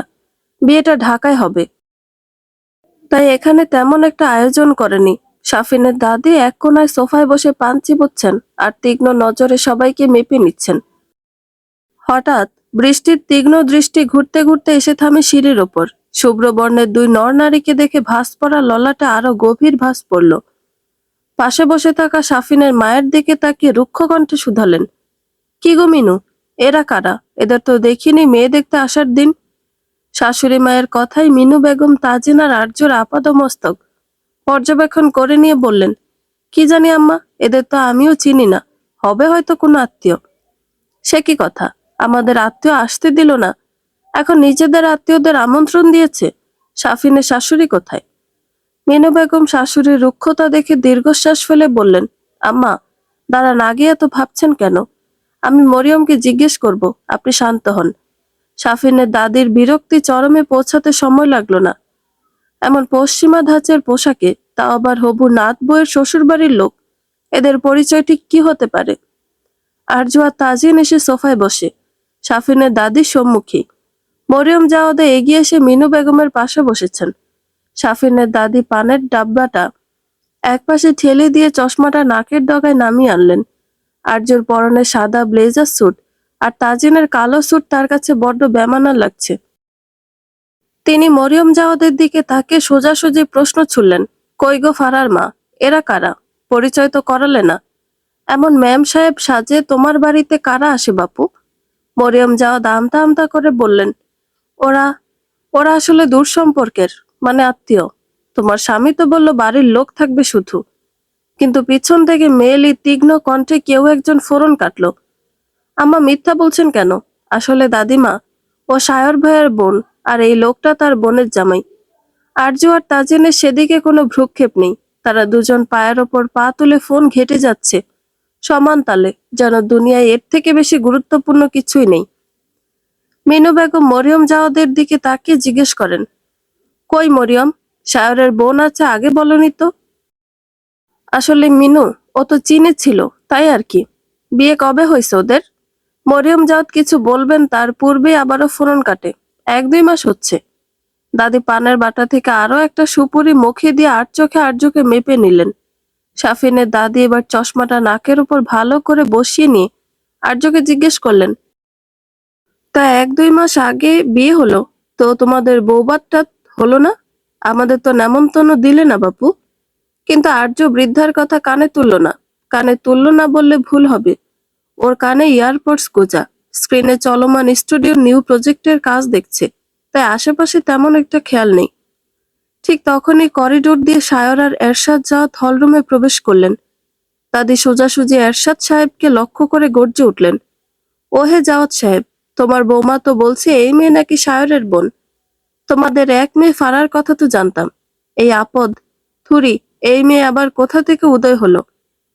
এরশাদ জাওয়াদ পরিস্থিতির গুরুত্ব বুঝে দ্রুত এগিয়ে এলেন। তিনি মরিয়ম জাওয়াদের দিকে একটা রাগী দৃষ্টি নিক্ষেপ করে দাদির সামনে দাঁড়িয়ে বিনীতভাবে বললেন, চাচি, আর্য আমার ছোট ভাইয়ের মেয়ে। 5-6 বছর আগেই চীনে চলে গেছিল, তাই হয়তো আপনাদের সাথে পরিচয় করানোর সুযোগ হয়নি। ভাইয়ের মেয়ে শব্দটা কানে পৌঁছাতেই সাফিনের দাদির চোখ কপালে উঠল। মিনু বেগমও বেশ অবাক হলেন, কারণ এরহাম জুনায়েদ খানের মেয়ের কথা বিয়ের আলোচনা একবারও আসেনি। দাদিমা পান চিবুতে চিবুতে আবার শুধালেন, তা বাপু, ধর্মকর্ম কি এই ছেলের? চেহারা তো খাসা, কিন্তু চালচলন তো একদম বিদেশি। কথাটা চীনা পুরুষের অহর্নিশে পৌঁছাতেই ফোন থেকে চোখ তুলে তাকায় সামনে থাকা বৃদ্ধা মহিলার উপর হিমশীতল দৃষ্টি নিক্ষেপ করে শান্ত গলায় বলল, মুসলিম আমি। তার থেকে বড় কথা, আমি ফারার ভাই। এটাই কি আজকের জন্য বড় পরিচয় নয়? মানুষের পরিচয় তো তার অন্তরে থাকে। তাজিনের কণ্ঠের গাম্ভীর্য আর মার্জিত ভাষায় শাফিনের দাদিমা কিছুটা থমকে গেলেন। তটিনী হৃদকে কোলে নিয়ে নিচে নামছিল। তৎক্ষণাৎ শাফিনের দাদির চোখ গিয়ে স্থির হয় হৃদের ওপর। হৃদ তার ছোট্ট ব্ল্যাক স্যুটে একদম তাজিনের মিনিয়েচার সংস্করণ। তটিনী আর কাই এগিয়ে আসছিল তাজিনার আর্যর দিকে। শাফিনের দাদি এবার সরাসরি তটিনীকে ডাক দিলেন, এই মেয়ে, শোনো দিকে। অচেনা এক বৃদ্ধার ডাকে তটিনী চকিতে তাকায়। তীক্ষ্ণ দৃষ্টিতে সোফায় আসনরত বৃদ্ধাকে পা থেকে মাথা পর্যন্ত পর্যবেক্ষণ করে নেয়। ওর বৃদ্ধ মানুষ একদম পছন্দ না। এই মানুষগুলোর মাঝে কেমন একটা আলাদা অ্যাটিটিউড থাকে, যেন কোনো মহামানব। আর বিতৃষ্ণার মূল কেন্দ্রবিন্দু তটিনীর দাদি মহিলা। পান থেকে চুন খসলে ওকে কথা শোনাতো ছোটতে। এসব নিয়ে মায়ের সঙ্গে ঝগড়া করে শরীফ আসর সুদূর চীনে পাড়ি জমিয়েছিলেন। হৃদকে নিচে নামিয়ে দিয়ে ধীর পায়ে দাদির সামনে গিয়ে দাঁড়ালো। জি, ওল্ড লেডি, কিছু বলবেন? দাদি পানের পিক ফেলে তীক্ষ্ণ নজরে তটিনীকে দেখে বললেন, এত আংটি বাদ্যি বাজানোর কি আছে? আর ওই ছোট বাচ্চাটা কার? দেখতে তো অবিকল এই জুনায়েদের মাইয়ার মতো, জামা কাপড় দেখে ওই চীনা মরদটার মতো। ও, ও হৃদ, ওদেরই ছেলে, যাদের কথা বলছেন। শাফিনের দাদি এবার যেন আকাশ থেকে পড়লেন। তিনি পানের বাটাটা সজোরে ঠকাস করে টেবিলের উপর নামিয়ে রাখলেন। তার পানা ভেসি মুখটা বিস্ময় হা হয়ে গেল। তিনি চশমাটা ঠিক করে এক হাত দিয়ে হৃদকে ইশারা করে খড় করে গলায় চেঁচিয়ে উঠলেন, কি? বিয়ের বয়স নাকি 1 মাস? আর ছেলে দেখে তো 5-6 বছরের লাগে। বলি ফারার মা, তোমাদের বাড়ির অঙ্ক কি আমি ভুল শিখছি, নাকি দুনিয়া উল্টে গেছে? 1 মাসে 5 বছরের পোলা পয়দা হয় কোন দেশে বাপু? মিনু বেগম ফ্যাকাশে মুখে মরিয়ম জাওয়াদের দিকে তাকালেন। মরিয়ম জাওয়াদ তখন লজ্জা আর অপমানে মাটির সাথে মিশে যেতে চাইছেন। তটিনী বিরক্ত হলো বৃদ্ধার চিৎকারে। যদি অল্প বয়সী হতো হয়তো এতক্ষণে 2-1টা চর ওর অভ্যাস মতো বৃদ্ধার গালে পড়ে যেত। কিন্তু গুরুজনের গায়ে হাত দেওয়া, তাও ছোটখাটো বিষয়ে, এটা ওর চরিত্রের সঙ্গে যায় না। শাফিনের দাদি এবার আর্যর দিকে আঙুল তুলে শাসনার ভঙ্গিতে বললেন, এসব কি অনাচার শুনি? আমাদের শাফিন তোমগো ঘরের মেয়ে নিতে আইছে। কোনো কুল মাজালহীন বংশে তো পা বাড়াতে চায়নি। জাওয়াত সাহেব, এই পোলার জন্ম রহস্য কি? 1 মাসের বিয়েতে এত বড় ছেলে কোত্থেকে এলো? আর্য এতক্ষণ কানে ইয়ারপডস গুজে নিজের জগতেই ছিল। কিন্তু দাদির এই রুক্ষ চিৎকার আর সবার উৎসুক দৃষ্টি এবার ওর ধ্যান ভঙ্গ করল। তীক্ষ্ণ দৃষ্টি নিক্ষেপ করে সামনে তাকিয়ে জিজ্ঞেস করলো, এখানে এত শোরগোল কেন? আর্য চোখের মনিতে এক ধরনের অবজ্ঞা, যা শাফিনের দাদির মতো রক্ষণশীল মানুষের জন্য হজম করা কঠিন। মরিয়ম জাওয়াত কপালে হাত দিয়ে দরদরিয়ে ঘামছেন। শাফিনের দাদি এবার আর্যকে লক্ষ্য করে আরো এক ধাপ চড়া সুরে বললেন, শোরগোল হবে না তো কি হবে বাপু? তোমাদের বাড়ির লোকেদের অঙ্ক কি আমরা শিখব? এই যে ছুরিটা বললো তোমাদের নাকি 1 মাস আগে বিয়ে হয়েছে, তবে এই 5 বছরের দামড়া ছেলে আকাশ থেকে পড়লো নাকি? নেজির এতক্ষণ সিঁড়ির পাশে দাঁড়িয়ে দাঁড়িয়ে ড্রিঙ্কস করছিল। অকস্মাৎ ভেসে আসা কণ্ঠে সামনে তাকায়। শাফিনের দাদির বলা প্রতিটি কথা খুব স্পষ্টভাবে শুনল। চিবুক শক্ত হয়ে এলো নেজিরের। হৃদ ওর রক্ত, ওর অংশ। কেউ ওর ছেলেকে ওর সামনে অপমান করবে, এটাও সহ্য করবে না ভেবে এগিয়ে যায় সামনের দিকে। শাফিনের দাদির দিকে একদৃষ্টে তাকিয়ে অত্যন্ত ধারালো গলায় বলল, অঙ্কটা বোধহয় আপনার চশমার পাওয়ারের দোষে ভুল হচ্ছে দাদিমা। হৃদ কোনো আকাশ থেকে পড়া আপদ নয়, ও এ বংশের রক্ত। আর কিছু বলতে যাবে তার পূর্বেই শুভ্র বর্ণের চীনা পুরুষ তীব্র আক্রোশে হুঙ্কার দিয়ে উঠল, 5 বছরের ছেলে যে 5 বছর আগেই তৈরি হয়, সেই সাধারণ জ্ঞানটুকু অন্তত আপনার থাকা উচিত ছিল। আমি কখন বললাম যে 5 বছর হয় না? মরিয়ম, তোমার ছেলের দেখছি চাচাতো বোনের ওপর বেশি দরদ তার স্বামীর থেকেও। তৎক্ষণাৎ তাজিনা নেজির একই সাথে বলে উঠল, আপনি আমার বোনের শ্বশুর বাড়ির লোক, তাই সম্মান দিচ্ছি, কিন্তু আর একটাও বাজে কথা বললে ভালো হবে না কিন্তু। বলেই দুজন দুজনের দিকে অগ্নিদৃষ্টি নিক্ষেপ করলো। তখনই এসে হাজির হয় শাফিনের বাবা রহিম মিয়া। রহিম মিয়ারও কর্পোরেশনের বেশ বড় সড়ো ব্যবসা আছে।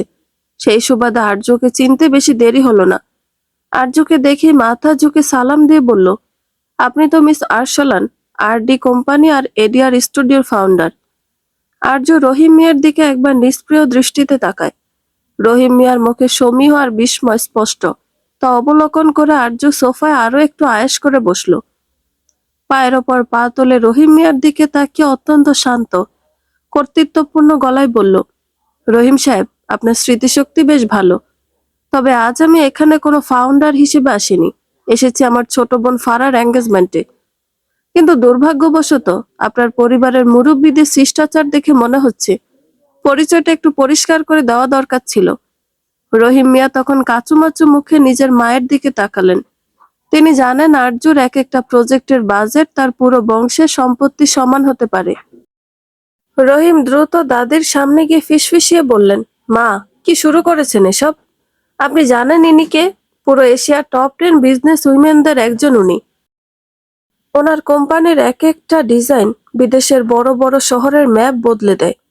শাফিনের দাদি রাগে গলায় কিছু বলতেই যাবেন, তার পূর্বে আর্য উঠে দাঁড়ায়। হৃদকে নিজের কাছে নিতেই ছোট্ট প্রাণটা মায়ের গলা জড়িয়ে ধরে সবার দিকে কৌতূহলী দৃষ্টিতে চেয়ে থাকে, কারণ আশেপাশে কারো কথাই ওর ছোট্ট মস্তিষ্ক বুঝতে পারছে না। আর্য রহিম মিয়ার দিকে তাকিয়ে বলল, আপনার ছেলে শাফিনের সাথে আমার বোনের বিয়েটা সম্মানের ভিত্তিতে হতে চেয়েছিল, কিন্তু যদি আপনারা আমার ছেলের জন্ম নিয়ে চুলচারা বিশ্লেষণ করতে চান, তবে জেনে রাখুন, আমি আর আমার ছেলে কারো করুণার ওপর চলি না। এঙ্গেজমেন্ট শুরু করবেন নাকি আমরা চলে যাব? রহিম মিয়া হন্তদন্ত হয়ে বললেন, না না মিস আরশলান, মা ভুল বুঝেছেন। আম্মা, আপনি চুপ করুন তো। এখনই আংটি বদল হবে। মিস্টার জাওয়াদ যান, ফারামাকে ডেকে আনুন। তাজিন আর নেজির তখন একে অপরের দিকে তাকিয়ে ফুঁসছে। নেজিরের চোখে রক্তের দাবি থাকলো তাজিনের চোখে আছে অধিকারের জেদ। তাজিন নেজিরের একদম কাছাকাছি গিয়ে নিচু স্বরে বলল, আজকের দিনটা ফারার, তাই তোকে ছেড়ে দিলাম। কিন্তু তোর এই রক্তের টানের চেয়ে আমার পৈশাচিকতা অনেক বেশি সক্রিয় হয়ে উঠছে। নেক্সট টাইম আমার ছেলেকে নিজের বলতে যাওয়ার আগে সামলে বলিস। নিজের দাঁতে দাঁত চেপে বলল, হৃদকে তুই সারা জীবন নিজের ছায়া রাখতে পারবি না তাজিন। একদিন ও জানবে কে ওর আসল বাবা। তাজিন নেজিরের কানের কাছে মুখ নিয়ে গিয়ে অত্যন্ত নিচু হাড় কাঁপানো স্বরে বলল, জন্ম দিলেই বাবা হওয়া যায় না নেজির। যে আমাকে দেখে বাবা বলা শিখেছে, যাকে আমি মাঝরাতে ঘুম পাড়িয়েছি, তার বাবা সার্টিফিকেট দেওয়ার জন্য তোর মতো কোনো বিশ্বাসঘাতকের প্রয়োজন নেই। হৃদ আমাকে বাবা বলে চেনে, আর এটাই ওর পৃথিবীর ধ্রুব সত্য। নেজির তাচ্ছিল্যের সুরে হেসে বলল, বড় ভাইয়ার লজ্জা নেই। নিজের সৎ ভাইয়ের প্রেমিকাকে বউ বানিয়ে আবার তার ছেলেকে ছিনিয়ে নেওয়ার চেষ্টা হচ্ছে। হৃদ বড় হচ্ছে, ওর রক্ত বলবো কার অংশ। আর যে চীনা পুরুষের চল শক্ত হয়ে এলো, হাতের মুঠো এতটাই শক্ত যে নখ তালুর ভেতরে বসে যাচ্ছে। নেজিরের মুখে সৎ ভাই আর প্রেমিকা শব্দগুলো বিষের মতো বিচ্ছে শুভ্র বর্ণের পুরুষটার কানে। কিন্তু আজ ফারার খুশির দিন। নিজের রাগের বশবর্তী হয়ে এই উৎসব ও পণ্ড করতে চায় না। তাজিন দীর্ঘশ্বাস ফেলে নিজেকে শান্ত করার আপ্রাণ চেষ্টা করলো, কিন্তু ওর কণ্ঠস্বরে বিচ্ছুরিত হলো হিমশীতল ঘৃণা। নেজির, বিশ্বাসঘাতকতা শব্দটা তোর সাথে যতটা মানায়, পৃথিবীর আর কারো সাথে নয়। তুই আমার ওয়াইল্ড রোজকে যে নরক দেখিয়েছিলি, সেখান থেকে আমি ওকে তুলে এনেছি। আর হৃদ, ও আমার অস্তিত্বের অংশ। তুই রক্ত নিয়ে বড়াই করছিস, মনে রাখিস, রক্ত তো ড্রেনেও বয়ে যায়, কিন্তু একটা শিশুর হাসির দায়ভার নিতে কলিজা লাগে, যা তোর কোনো দিন ছিল না। নেজির হাসলো, তবে সে হাসিতে জয়ের আনন্দ নেই, আছে এক বুক হাহাকার আর হারানোর তীব্র যন্ত্রণা। শাফিনের দাদি রহিম মিয়ার ধমক খেয়ে সোফায় চুপচাপ বসে থাকলেও মনে মনে ফুঁসছেন। তিনি মিনু বেগমের কানে কানে বিড়বিড় করে বললেন, বড় লোক হইলেই সব জায়েজ হয়ে যায় না মিনু। এই পোলা যে জাওয়াতদের ঘরের কলঙ্ক, সেটা কি আর রহিম বোঝে? ওই মেম সাহেব তো ধমক দিয়া মুখ বন্ধ করে দিল। ঠিক সেই মুহূর্তে সিঁড়ি দিয়ে ফারাকে নামিয়ে আনলেন এরশাদ জাওয়াদ আর মরিয়ম জাওয়াদ। ফারার পরনে ভারী লেহেঙ্গা, কিন্তু ওর মুখটা ফ্যাকাশে। দৃষ্টি হলরুমে চতুর্দিকে ঘুরে ঘুরে কোনো এক কাঙ্ক্ষিত পরিচিত অবয়বের খোঁজ করছে। দুই একবার ঘুরে ফিরে পেয়েও গেল। সায়র ম্রিয়মান দৃষ্টিতে ওর দিকেই তাকিয়ে আছে। ফারার বুকে তীব্র কম্পন উঠল। শায়রের পাশে খানিকটা দূরে নীলিমা দাঁড়িয়ে থাকতে দেখে। বোবা মেয়েটা মুখ ফিরিয়ে নিয়ে আপন মনে নিজেকে শাসালো। কেন বেহায়ার মতো দেখছিস? সে তো তোকে আগেই প্রত্যাখ্যান করেছে। ফারা নিজেকে সামনে নিয়ে ধীর পায়ে এগিয়ে এলো। তার প্রতিটি পদক্ষেপ যেন এক একটা ভারী পাথরের মতো অনুভূত হচ্ছে। সাফিন স্টেজের কাছে দাঁড়িয়ে ফারার দিকে হাত বাড়িয়ে দিল, মুখে কৃত্রিম হাসি। কিন্তু ফারার দৃষ্টি বারবার বেহায়ার ন্যায় ছুটে যাচ্ছে তার শায়র ভাইয়ের দিকে। লোকটা কি চাইলে তার ভালোবাসার মর্যাদা দিতে পারত না? শায়র অযাচিত কারণে বারবার অস্থির হয়ে উঠছে। কেন হচ্ছে এমন অনুভূতি? এই অচেনা অনুভূতির নামই বা কি দেবে সে? বোবা মেয়েটার চোখের করুণ দৃষ্টি তাকে না চাইতো আঘাত হানছে।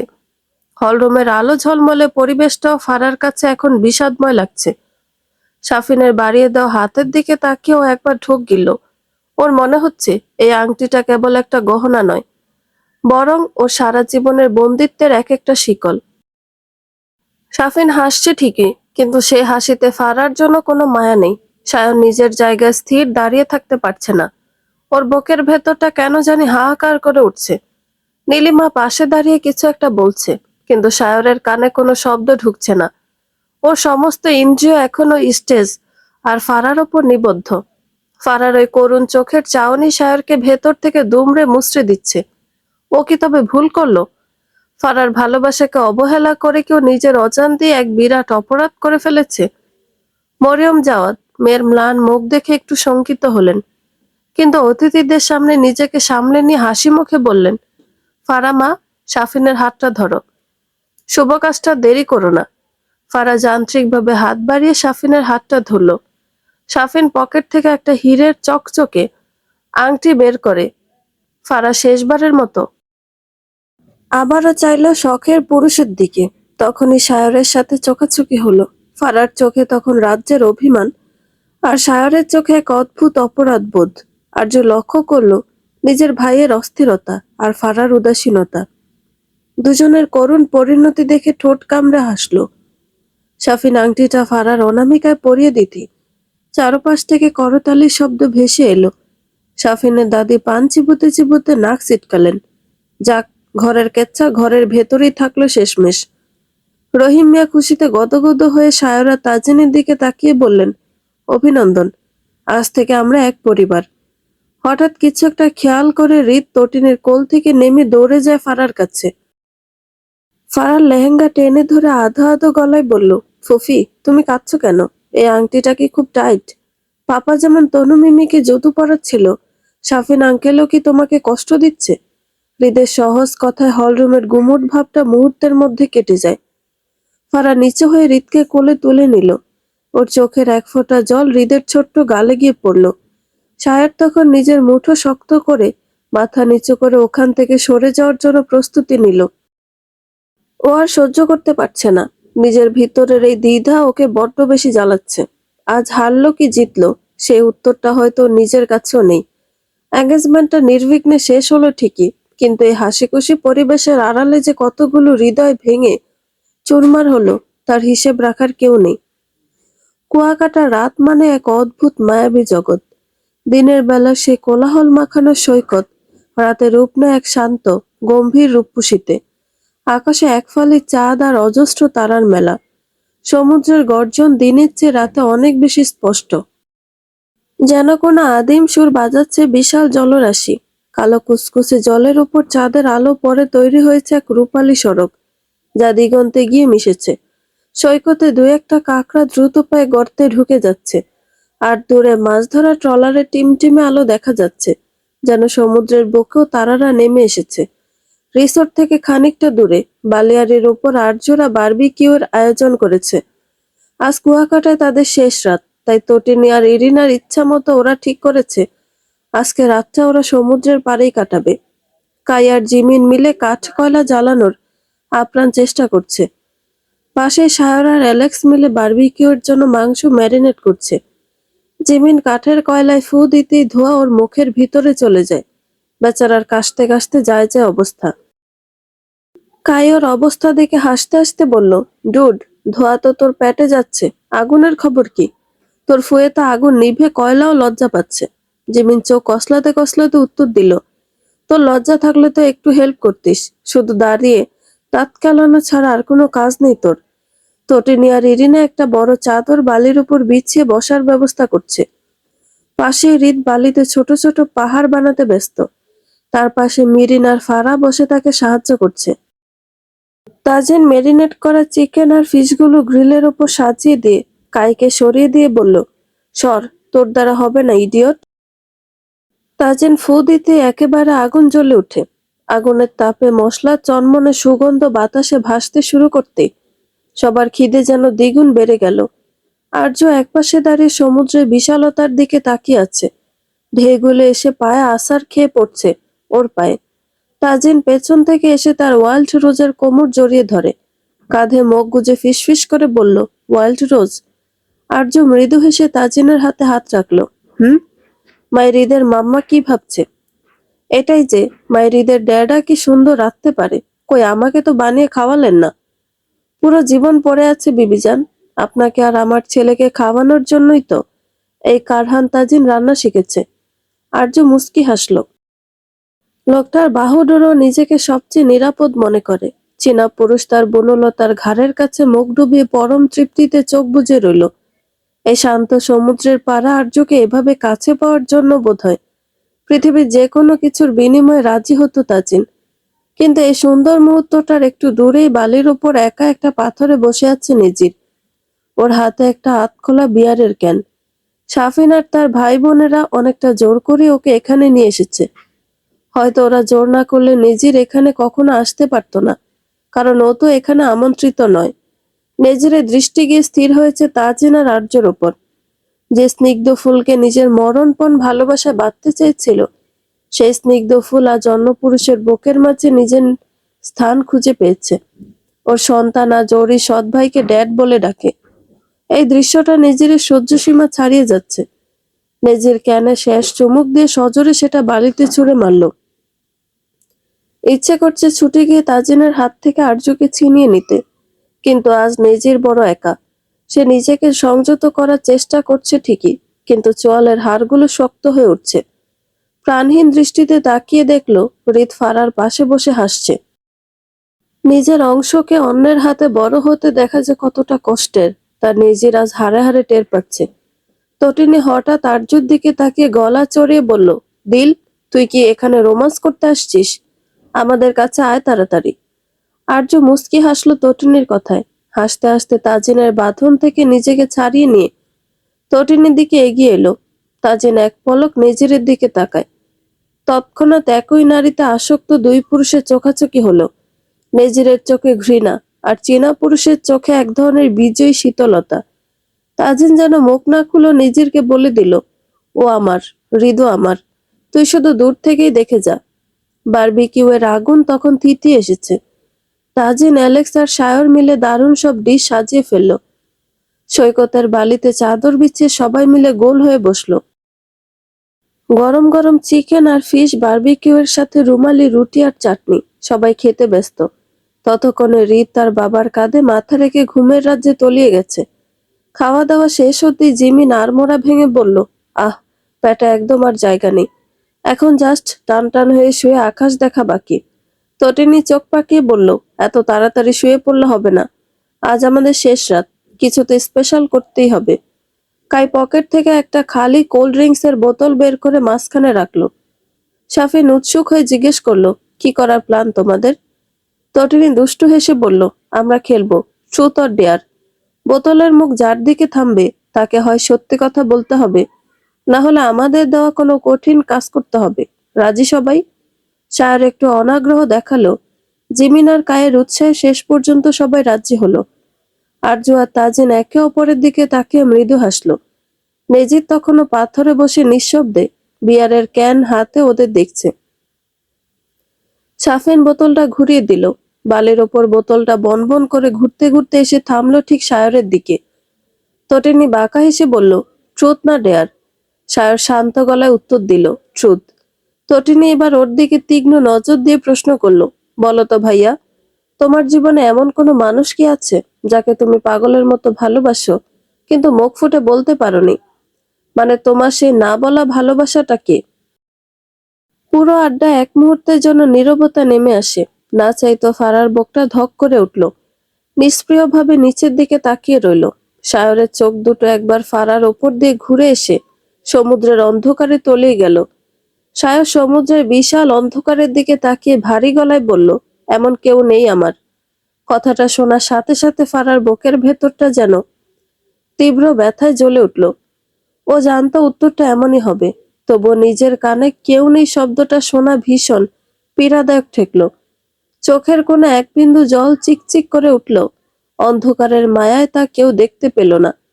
সাফিন পরিস্থিতি হালকা করতে আবার বোতলটা ঘোরাতে, এবার বোতলটা বনবন করে ঘুরতে ঘুরতে এসে থামলো ঠিক নেজিরের দিকে।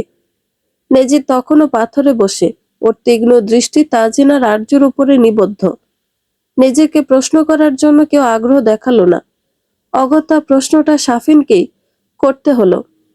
গলা পরিষ্কার করে জিজ্ঞেস করলো, নেজির ভাই, ট্রুথ না ডেয়ার?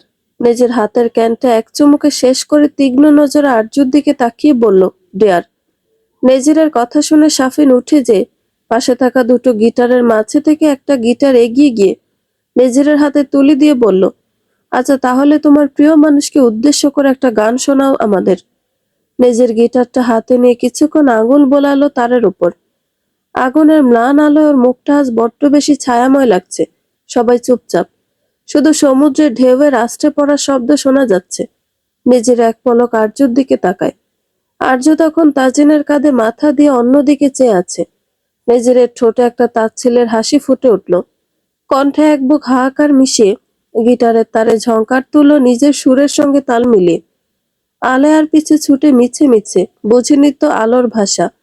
ও, আজকে তোমাকে হারিয়ে বুঝেছি কাকে বলে ভালোবাসা। আধারে খুঁজে মন আলোকে সারাক্ষণ, মেলে না। ওহো, মেলে না। করে তুমি, তুমি মন যে আমার, করে তুমি, তুমি মন যে আমার। লাগে না ভালো আর, লাগে না ভালো আর। গান শেষ হতেই নিজের গিটারটা একপাশে সরিয়ে রেখে আবার সে পাথরের উপর গিয়ে বসলো। ও ডেয়ার পূর্ণ হয়েছে, কিন্তু মনের শূন্যতা যেন আরো বেড়ে গেছে। সাফিন পরিস্থিতি স্বাভাবিক করতে তড়িঘড়ি করে বোতলটা আবার ঘুরিয়ে দিল। এবার বোতলটা বনবন করে ঘুরতে ঘুরতে থামলো তাজিনের দিকে। জিমিন এবার সুযোগ পেয়ে হাততালি দিয়ে উঠল, কেটি, এবার তোকে কে বাঁচাবে? ট্রুথ না ডেয়ার? ডেয়ার। হঠাৎ কি একটা ভেবে ফারা হাতের ইশারায় বলল, ভাইয়া তোমাকে সেম ডেয়ার যেটা নিজের ভাইয়াকে দেওয়া হয়েছিল। তাজিন অধর এলিয়ে পাশে থাকা দ্বিতীয় গিটারটি তুলে নিল। তারে হাত চালাতে চালাতে দৃষ্টি নিবদ্ধ করলো আর্যর উপর। পরপর গিটারে টুংটাং শব্দ তুলে আর্যর দিকে চেয়ে গিয়ে উঠল, ভালোবাসি তাই তোকে চাই আমার পৃথিবী জুড়ে, ভালো লাগে তাই চলে যায় আমি হাওয়াতে উড়ে। যেন বেপরোয়া ডানা পেয়েছে ঠিকানা, চোখে চোখে হলো পরিচয়। তাজিন গান গাইতে গাইতে আর্যর একদম কাছে এগিয়ে এলো। ওর এক হাত গিটারে থাকলো, অন্য হাতটা বাড়িয়ে দিল আর্যর দিকে। আর্য মন্ত্র মুগ্ধের ন্যায় তাজিনের হাত ধরল। তাজিন ওর কানের কাছে মুখ নিয়ে গিয়ে গানের শেষ লাইনটা প্রায় ফিসফিস করে গাইল, এই পথ যদি না শেষ হয়। ও। গান শেষ হতেই তটিনী আর ইরিনা সমস্বরে চিৎকার করে উঠল। জিমিন শীষ বাজিয়ে বাহবা দিল। আর্যর গাল দুটো লজ্জায় আর আবেগে লাল হয়ে উঠেছে। ও তাজিনের বকের ওপর মাথা রেখে পরম শান্তিতে চোখ বুঝল। আগুনের সেই ম্লান আলোতেও নিজের ফ্যাকাশে মুখটা স্পষ্ট দেখা যাচ্ছে। একই স্থানে একই নারীকে নিয়ে দুই পুরুষ সুর তুলল, কিন্তু পার্থক্য এতটুকু, একজন বিরহে আর একজন পরিপূর্ণতায়। সাফিন আবারও বোতল ঘোরায়। এবার বোতল যে থামলো আর্যর দিকে। আর্য মুচকি এসে জিজ্ঞেস করার আগে বলল, ট্রুথ। আর্যকে তটিনী প্রশ্ন করতেই যাবে, তার পূর্বে নিজের চড়া গলায় তীক্ষ্ণভাবে প্রশ্ন ছুড়ে দিল, আপনি কি আপনার স্বামীকে পেয়ে খুশি? আর্য ভ্রু কুঁচকে কিছুক্ষণ চেয়ে রইল নেজিরের পানে। পরপরই মুচকি হেসে দৃঢ় কণ্ঠে তাজিনের দিকে চেয়ে বলল, আমি তাকে পেয়ে ভীষণভাবে জিতে গেছি। কারণ সে যত্নবান, দায়িত্ববান, চরিত্রবান, সব থেকে বড় কথা সে জানে না কেমন হয় বেঈমান। বন্ধুরা, গল্পটি ভালো লেগে থাকলে একটা লাইক করে দিবেন এবং গল্প সম্পর্কে কোনো মতামত জানানোর থাকলে কমেন্ট করতে পারেন। গল্পের বাকি অংশ শোনার জন্য চ্যানেলটি সাবস্ক্রাইব করে পাশেই থাকবেন। ধন্যবাদ সবাইকে, ভালো থাকবেন।